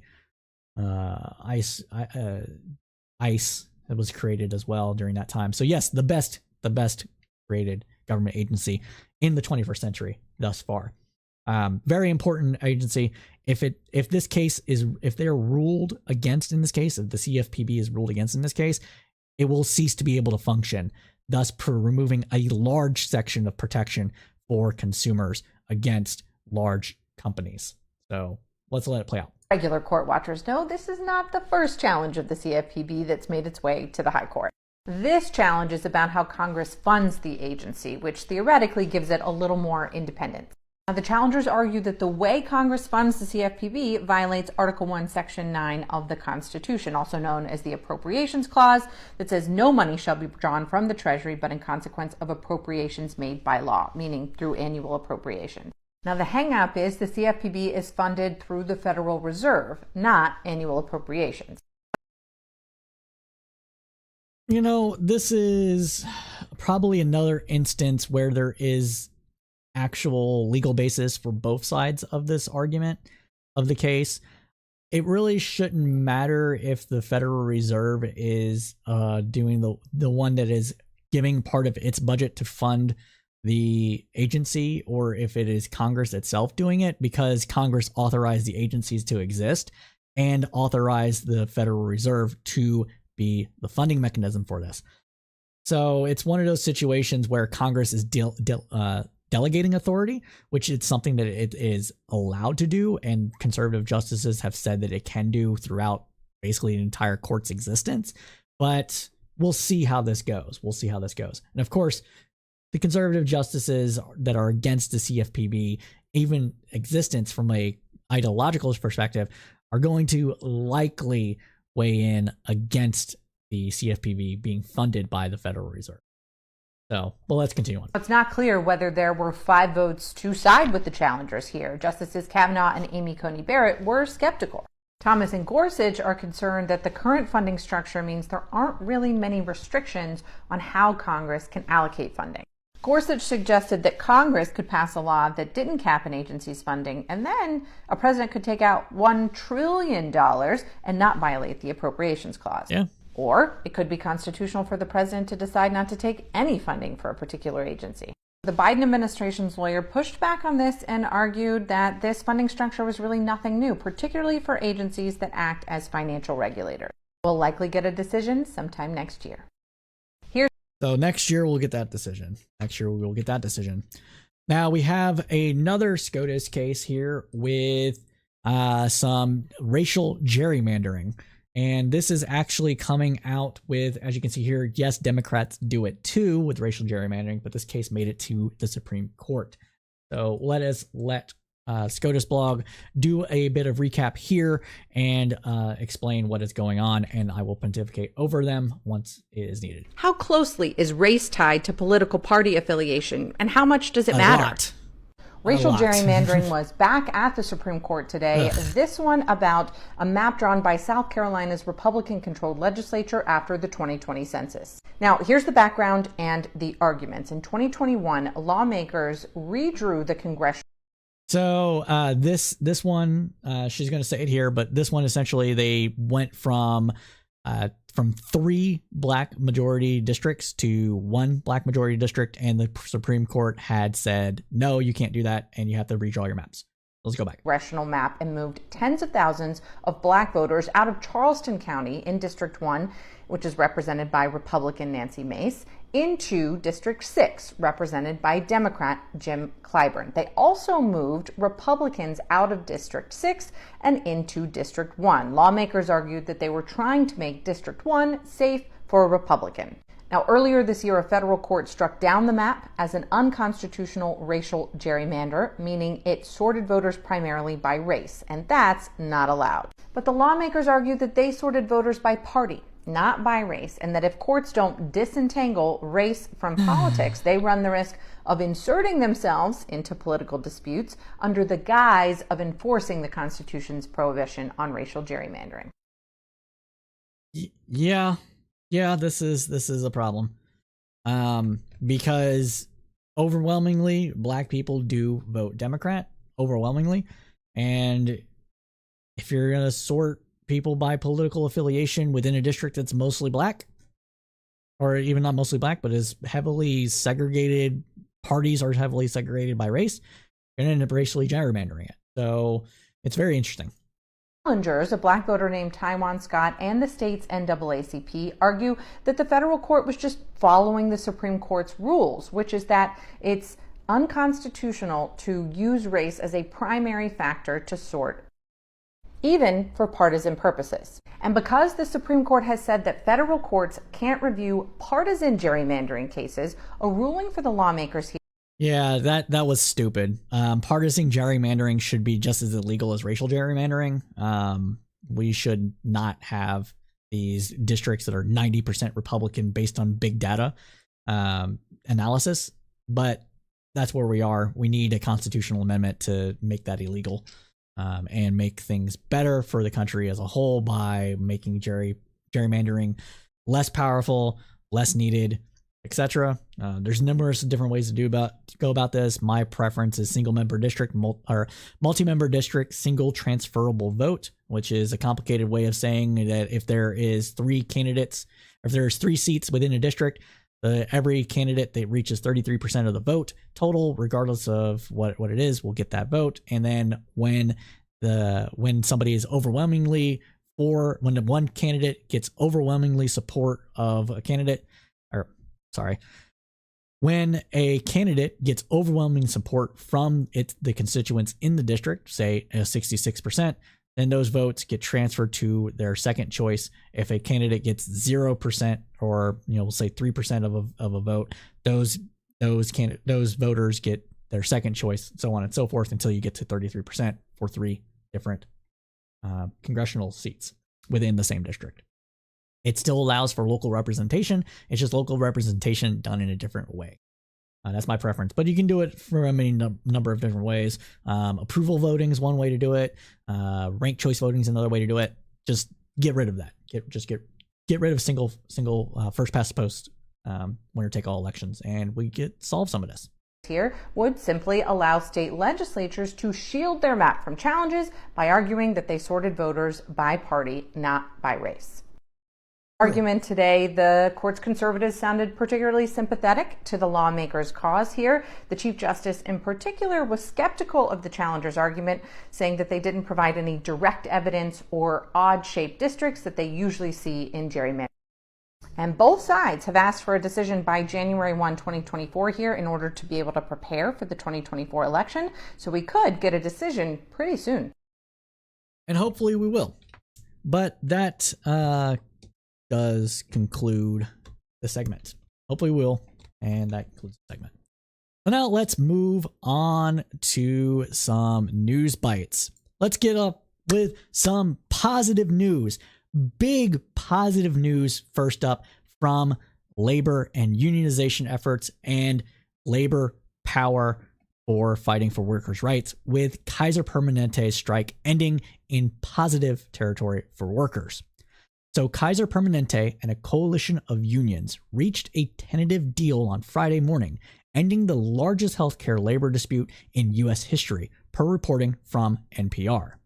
The new contract aims to address staffing shortages with raises that will amount to a 21% increase in wages over the next 4 years. The deal comes after tens of thousands of nurses, ER technicians, and pharmacists participated in a 3-day strike from October 4th through the 6th. Striking workers argued an understaffing crisis was hurting patients, which is true. They are understaffed and underpaid.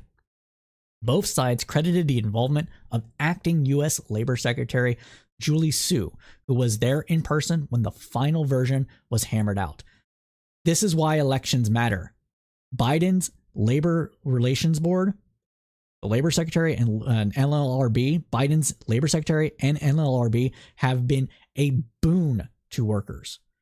An absolute boon, coming in on their side and putting the heft of the U.S. government to bat for them. Now, this isn't to say that it's only because of Biden that these people won the concessions they've gotten. No, labor power is very important and very powerful. But without a labor-friendly NLRB and labor-friendly labor secretary, it is less likely that these would have happened in the way that they did, as quickly as they are, been resolved, etc.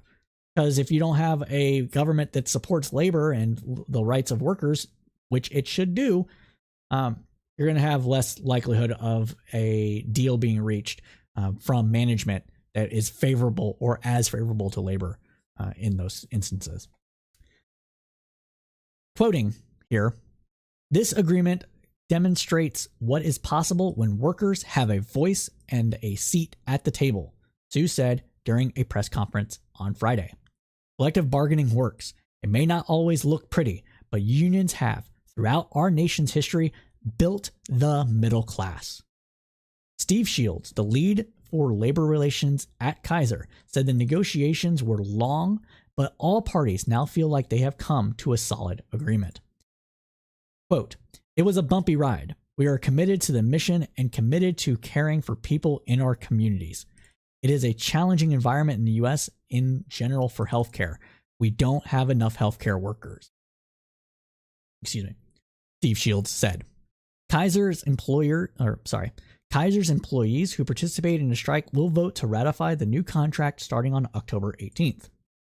The new contract establishes a minimum wage healthcare work.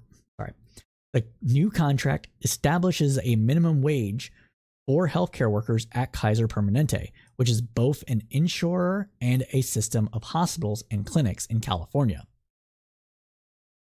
That minimum wage will be set at $25 per hour in California and $23 per hour for workers in other states. The healthcare giant has workers and facilities in Washington, Oregon, Colorado, Maryland, and Washington, D.C., among other states. The contract represents big wins for the coalition of unions representing roughly 85,000 Kaiser staff. Other details of the agreement include new restrictions on hiring subcontractors and using outside firms for temporary staffing. The deal also requires Kaiser to invest in job training programs and use referral bonuses, mass job fairs, and other workforce development programs to ensure an adequate supply of new employees for the future. Again, one of the biggest complaints by the union here was the fact that they were understaffed, forcing members to work long hours for long overtime hours, putting patients at risk. You can only work so long before you get tired and maybe start making mistakes. It's just a fact of biology. You work 14 hours a day, on your feet, going from here to there, working very fast pace. Mistakes are more likely to happen. Why we don't like it why we shouldn't want healthcare workers, EMTs, firefighters, police officers, any social workers, anybody that is a critical, or hell, people driving trucks are working longer hours than is safe. And that's why we need more workers to fill those positions instead of trying to squeeze out as much from them as possible. And that's why these deals are good. Now, Kaiser says that it will also work to fill some of its vacant positions, one of the main components of the coalition's demands. Currently, 11% of positions are unfilled. Quote, "We think we have the ability to create 25,000 new healthcare workers over the next 4 years," Reagan said. "We can't do that unless we rebuild the partnership." And that concludes that segment of the News Roundup. Again, workers, 2020, the decade of 2020 to 2030 is shaping up to be the decade of labor. I don't expect this to slow down. COVID really reset people's expectations of what is a proper work-life balance and what is proper when in terms of what you should expect from your employers, given the fact that you are very much needed and they need you to make their profits and to do the work. And it reset everybody's expectations after a couple of years of being said, "You are an essential worker. We love you. We need you to work." People were like, "Well, if you need me to work, why are you treating me like shit? I'm not going to put up with it anymore." And that's why we have a lot of what we have here. But again, like I said, concludes this segment of the News Roundup. Now we have some news bites coming out of Texas. I live in Texas. If you didn't know, I'm in Austin. And sometimes we like to pepper a little bit of stuff with some local to me news that is actually pertinent to the national conversation. And this week is no different because we have two relatively big figures within conservative activist circles showing up to a conservative mega donor within Texas and from two different sides of the Republican base. Who am I talking about? Well, let's get into it. So Jonathan Strickland, the ultra-conservative leader of a group that's donated millions of dollars to high-profile Texas leaders, hosted white supremacist Nick Fuentes and other right-wing activists for several hours last week. Acting on a tip, a Texas Tribune reporter and photographer observed Fuentes and others enter a one-story office building in a remote business park just west of Fort Worth. The group included Kyle Rittenhouse, who was acquitted of homicide after killing 2 people during a Black Lives Matter protest. The Texas Tribune reported that the building is the headquarters for Pale Horse Strategies, a consulting firm for right-wing candidates that is owned by Strickland. Matt Rindali, the chair of the Republican Party of Texas and an ally of Strickland, was also seen entering the building while Fuentes was inside. Reached by phone, Rindali denied that he had any knowledge that Fuentes was on the premise. He provided screenshots of text messages showing he had scheduled a meeting for 1:45 p.m. at the Pale Horse office with Texas GOP Executive Director Jen Hall. Can we just comment here, though, for a second that this is called Pale Horse Strategies? Pale horse. On a pale horse. Death. That is the horse that the 4 horsemen, the death, one of the 4 horsemen of the apocalypse, is supposed to ride into and usher in the apocalypse and all the death that it's talking about. Pale horse strategies. Come on. Like, if you're going to, I don't know, what, like, come on. Really? Are you going to have to be that on the nose? You're meeting with Nick Fuentes at a place called Pale Horse. Come on, dude. Jesus Christ. All right, quoting here now for more of Jen Hall. "We were just borrowing the conference room," said Rinaldi, who arrived at the office just before 1:45 p.m. and left 45 minutes later. He said of Fuentes, quote, "I completely condemn that guy and everything he stands for. I would never in a million years meet with that guy." You were there for 45 minutes while he was there. Are you sure you would never meet with him? Are you sure? Seems like your boss would. Are you sure? Why you always lying? Just saying, man. Just saying.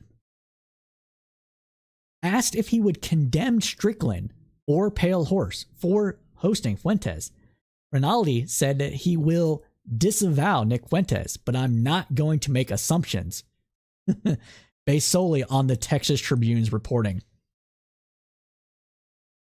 Okay. Right. Sure, buddy. Fuentes was there for like 7 hours or something. We'll get into it. So Strickland and Rinaldi are major players in an ongoing civil war with the more moderate but still deeply conservative flank of the Texas GOP. Both are former state representatives who have attacked members of their own party, like U.S. Senator John Cornyn. Both are former state representatives who have attacked members of their own party, like U.S. Senator John Cornyn and Texas House Speaker Dade Phelan, as insufficiently conservative. In other words, they're just rhinos. Rhino, otherwise known as Republican in name only. Both have been bankrolled by 3 West Texas oil billionaires, because it's always oil billionaires, everybody, when it comes to Texas politics and GOP politics in general. Let me know if some of these names sound familiar. Tim Dunn and brothers Ferris and Dan Wilkes. The Wilkes brothers supposedly funded the Daily Caller. Yeah, okay. And the Daily Wire and PragerU. Those people. There's only one Wilkes. I think it's, I don't, actually, let me look at, which Wilkes? Okay.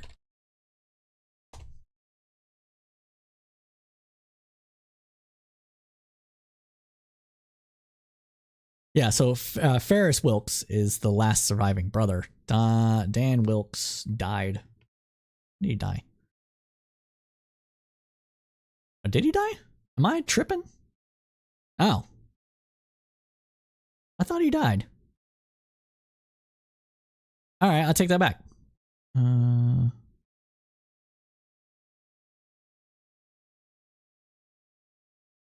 Oh, okay. I was wrong. I don't know. I thought one of them died. Oh, you know what? I'm getting my billionaires mixed up. The Koch brothers. One of the Koch brothers died. All right. Anyways, so Dan Wilkes, Tim Dunn, and Ferris Wilkes all fund mega fund the Republican Party in Texas and across the nation. And these people have given more than $100 million to a network of campaigns, nonprofits, and dark money groups and media companies. Again, Daily Caller, Daily Wire, PragerU, TPUSA, etc. are all bankrolled by essentially the same cadre of people. And the Wilkes brothers are intimately involved in these things. Now that network pushes the trio's ultra-conservative, religious, and anti-LGBTQ plus views and works to oust fellow Republicans from power. Because in their mind, they're not Republicans at all. They're just liberals. Now, Strickland is also president of Defend Texas Liberty, a PAC that's a major donor to Attorney General Ken Paxton, as well as Lieutenant Governor Dan Patrick. For those that may not know, Ken Paxton was indicted, or is not indicted, I'm sorry, he was impeached and facing several charges from federal, from the feds for money laundering and abuse of power and everything else under the sun that you can think of that a corrupt official would do. And they still went to bat for him despite that. Now, Patrick received $3 million in loans and donations from Defend Texas Liberty before presiding over Paxton's impeachment trial in the Texas Senate. So, why did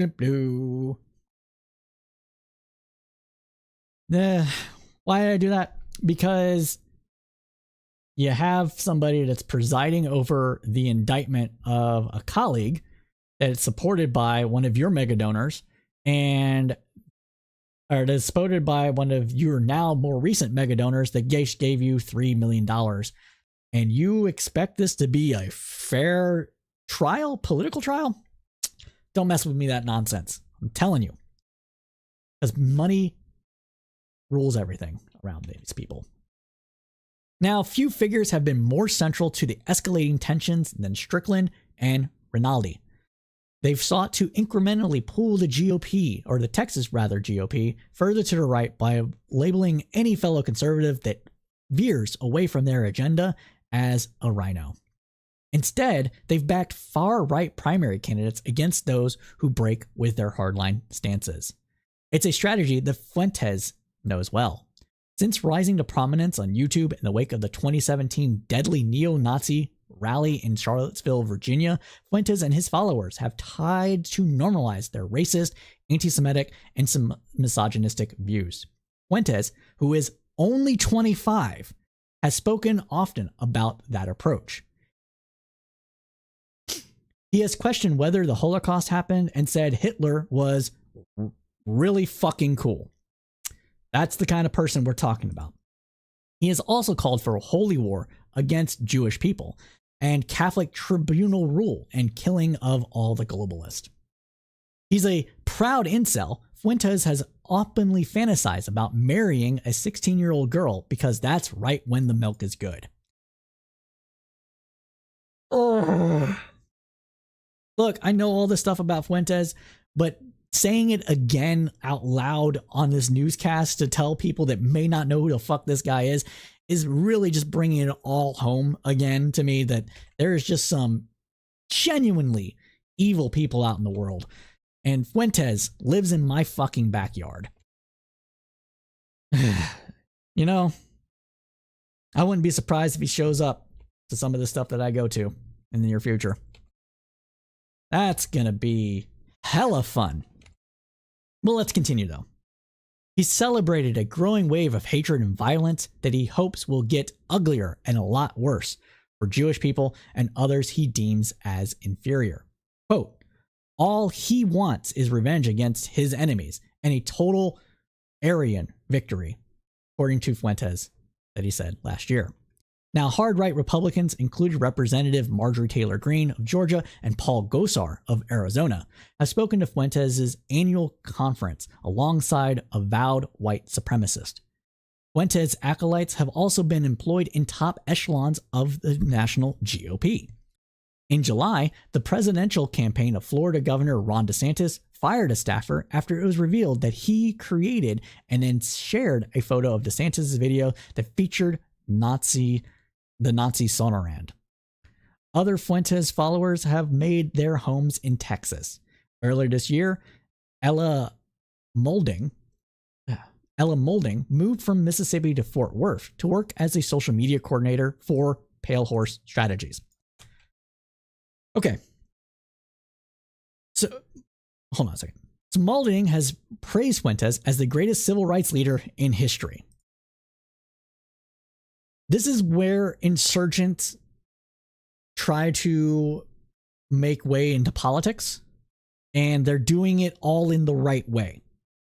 They're getting buddied up to fellow travelers, being put into positions of lower ranking power in order to move up into more powerful positions. And they are doing it with more savviness than a typical 25-year-old you would think would be able to do. This is what the internet has wrought.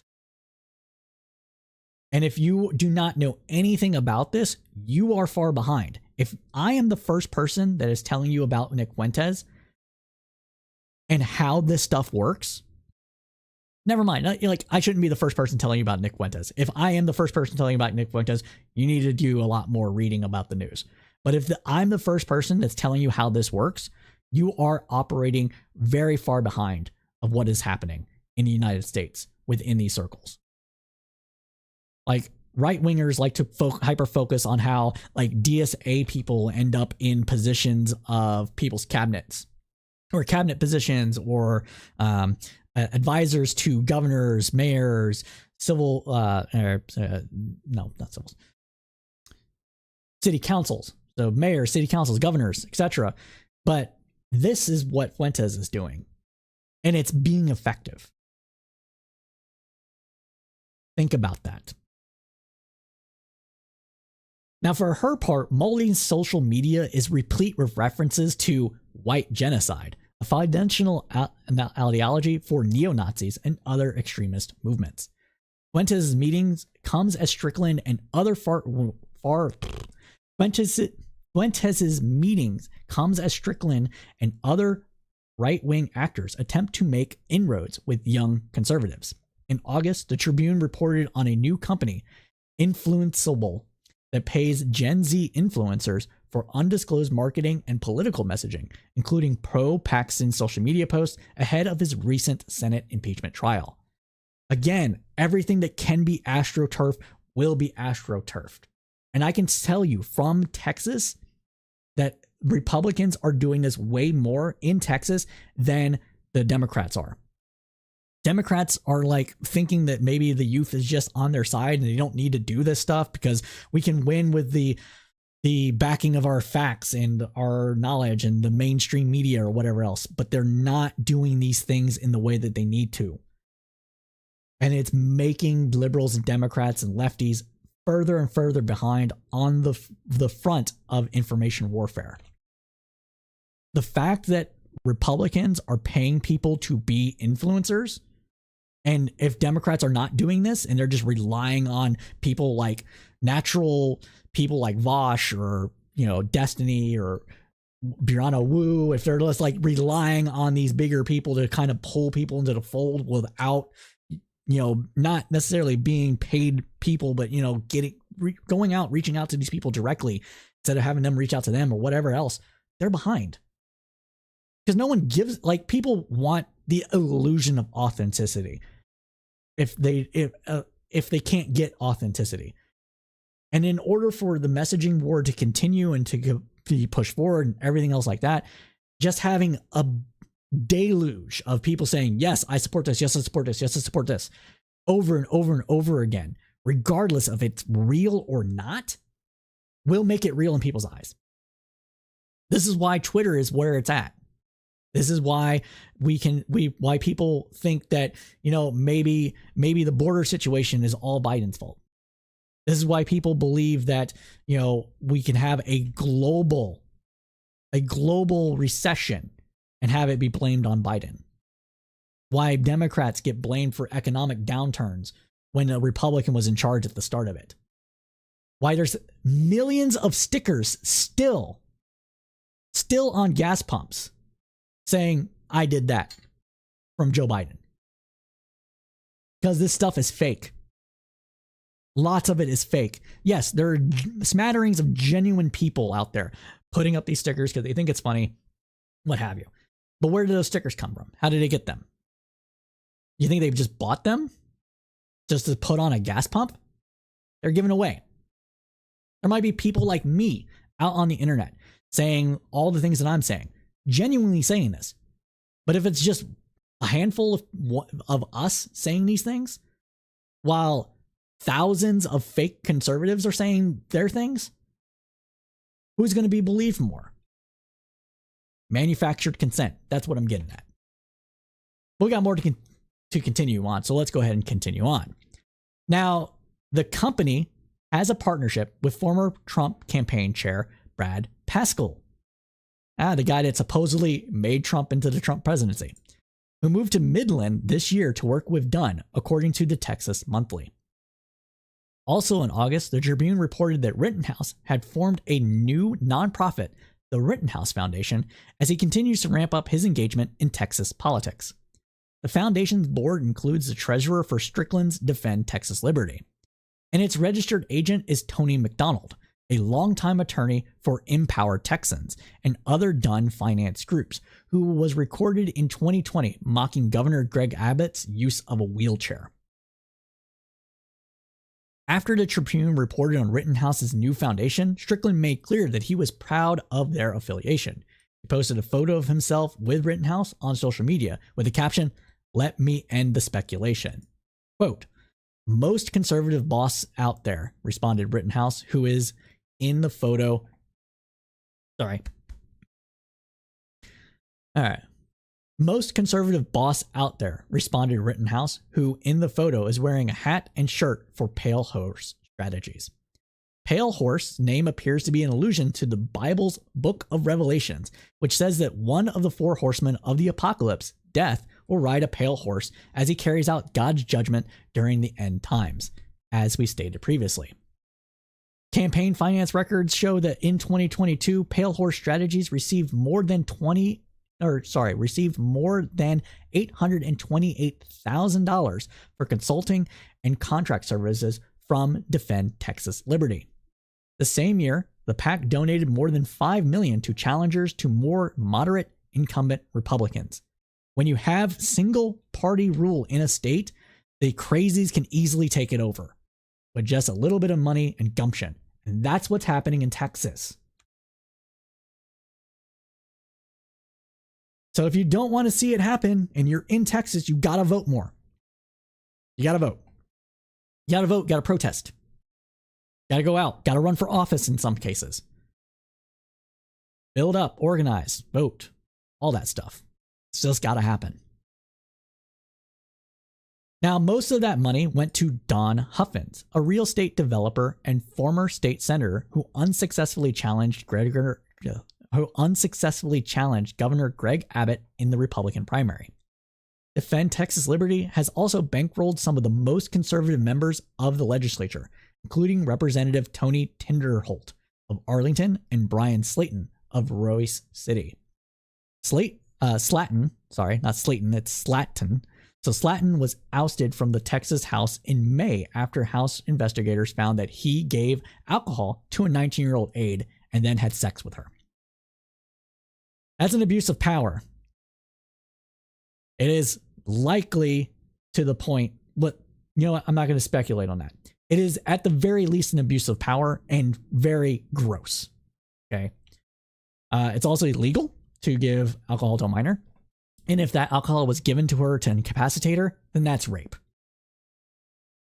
Full stop. That's where we're at with this fuckwit. Now, the PAC continues to wield major influences in Texas politics. After the House impeachment of Paxton in May, Strickland vowed primary challenges against those who supported removing the Attorney General. The guy is a one-man army with money in his pocket, trying to get everybody on his side and make it to where he can pull the strings behind the scenes of Texas politics. This is why I'm not for term limits. Because party bosses like this fuckwit would get more power with term limits, because people would have to continuously go for money from these people in order to continue to win races. Gotta think these things through, people. You can be reasonably for term limits. I'm not saying that everybody that's for term limits is an idiot. I'm not saying anything like that. What I am saying is that if you are for term limits, you have to recognize that some of this stuff will get worse. And if that is the reason you are for term limits, is because you think that right now that they are beholden to only donors because of this, then you have to recognize and you have to be made aware of the fact that those donors are just going to have more power when there's less people that can have an incumbent advantage. The issue isn't necessarily the incumbent advantage.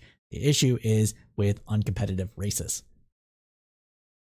Now, over his political career, though, Paxton has received nearly twice as much in donations from Dunn and the Wilkes brothers than he has from his second largest donor, Texans for Lawsuit Reform. Paxton has also received more money from the trio of billionaires than any other state politician until this summer, when Patrick surpassed him.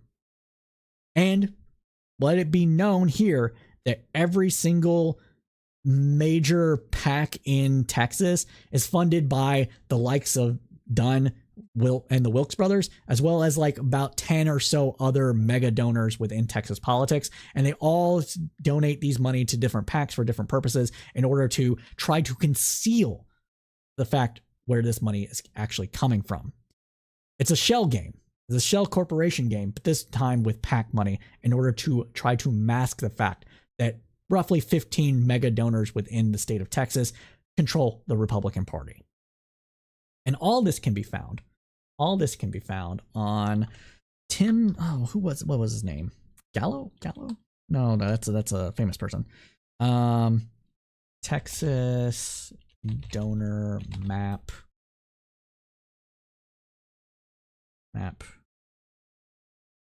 What is his name?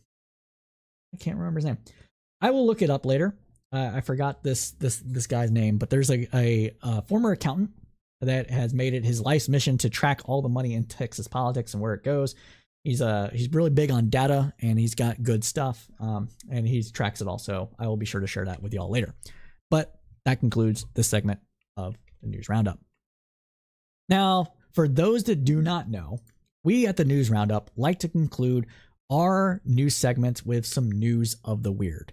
And this week's news is pretty weird. It's a little bit old, but it's still kind of fun and relevant to what everything's been going on. And it serves kind of as a palate cleanser to all the shit that we had to drive through to get here.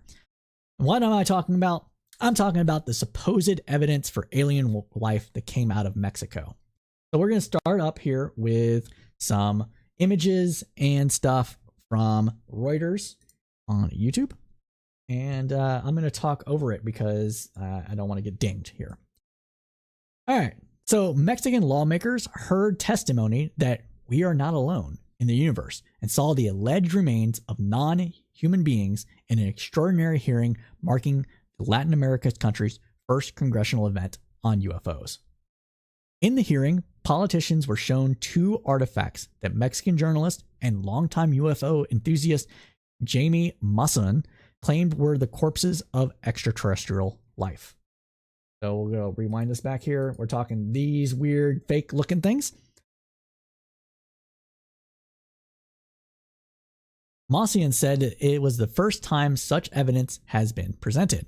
Quote, I think there is a clear demonstration that we are dealing with non-human species.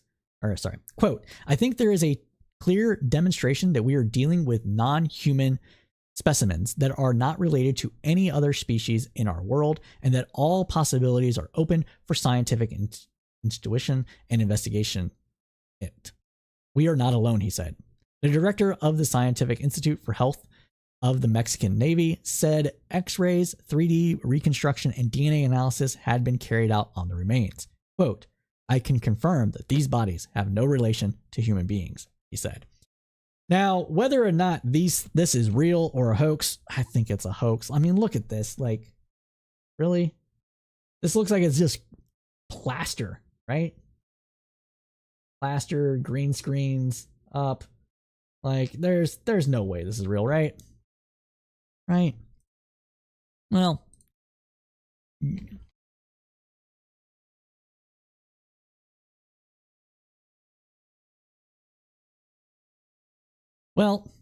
yeah. According to NASA, the alien mummies in Mexico's study team says that don't bet on it, that these things are real. So one of the goals, so let's see. Unfortunately, this is because a mothership lander, blah, blah. Let's see, where does it say this? So during Thursday's briefing, BBC News journalist Sam asked whether or not NASA had been in touch with the Mexican authorities about the rather sensational revelations concerning the alleged alien mummies. In response, the chief of NASA Unidentified Aerial Phenomenon Study Team, David Spergel, responded that if there is any evidence of alien remains, then those in possession of the material should make it publicly available for study. When you have unusual things, you want to make the data public. I think that of this, NASA has one of the most valuable samples from outer space, lunar rocks. What do? We make them available for anybody. So again, the likelihood of this being real is pretty low. But it's fun to think about. It's fun to think about. But everybody, I am sad to say that we are out of time. We know you liked what you heard because you stayed with us to the end, so please smash that like button for the algorithms. It really does help us out. If there is news you want us to cover on the Roundup, if you want to be part of a debate, if you want to join one of our shows, want to be interviewed because you're an activist or budding politician, making your way in the world of politics in a concrete manner, there's numerous ways you can get a hold of us for that. And the easiest one, though, is, of course, our Discord server. Link above or below, depending on where you're watching this from. We like to be on there. We debate people on a regular basis, so come in and join the fun. If Discord isn't your thing, you can still contact me on Twitter, but I don't use it very much. You can find me at Crowdsourced Poll. Absent Twitter, though, there's other social medias that I am on. We are also on Threads and Instagram as Crowdsourced Politics. You can find us there as well. But like we said, we are out of time. So we like to thank our producer, Nikki Adams, who writes the copy for us, because without her, this newscast wouldn't be as robust as it is, and it really does give us a lot of stuff to work with. Also, special shout out to our communities, both on Facebook and Discord, to provide a lot of the news articles that you see us cover, as well as some of the debate that helps shape this show. So again, you can join us on Discord to be part of that community. And as we say at Crowdsourced Politics, though, keep your head up through the political storm.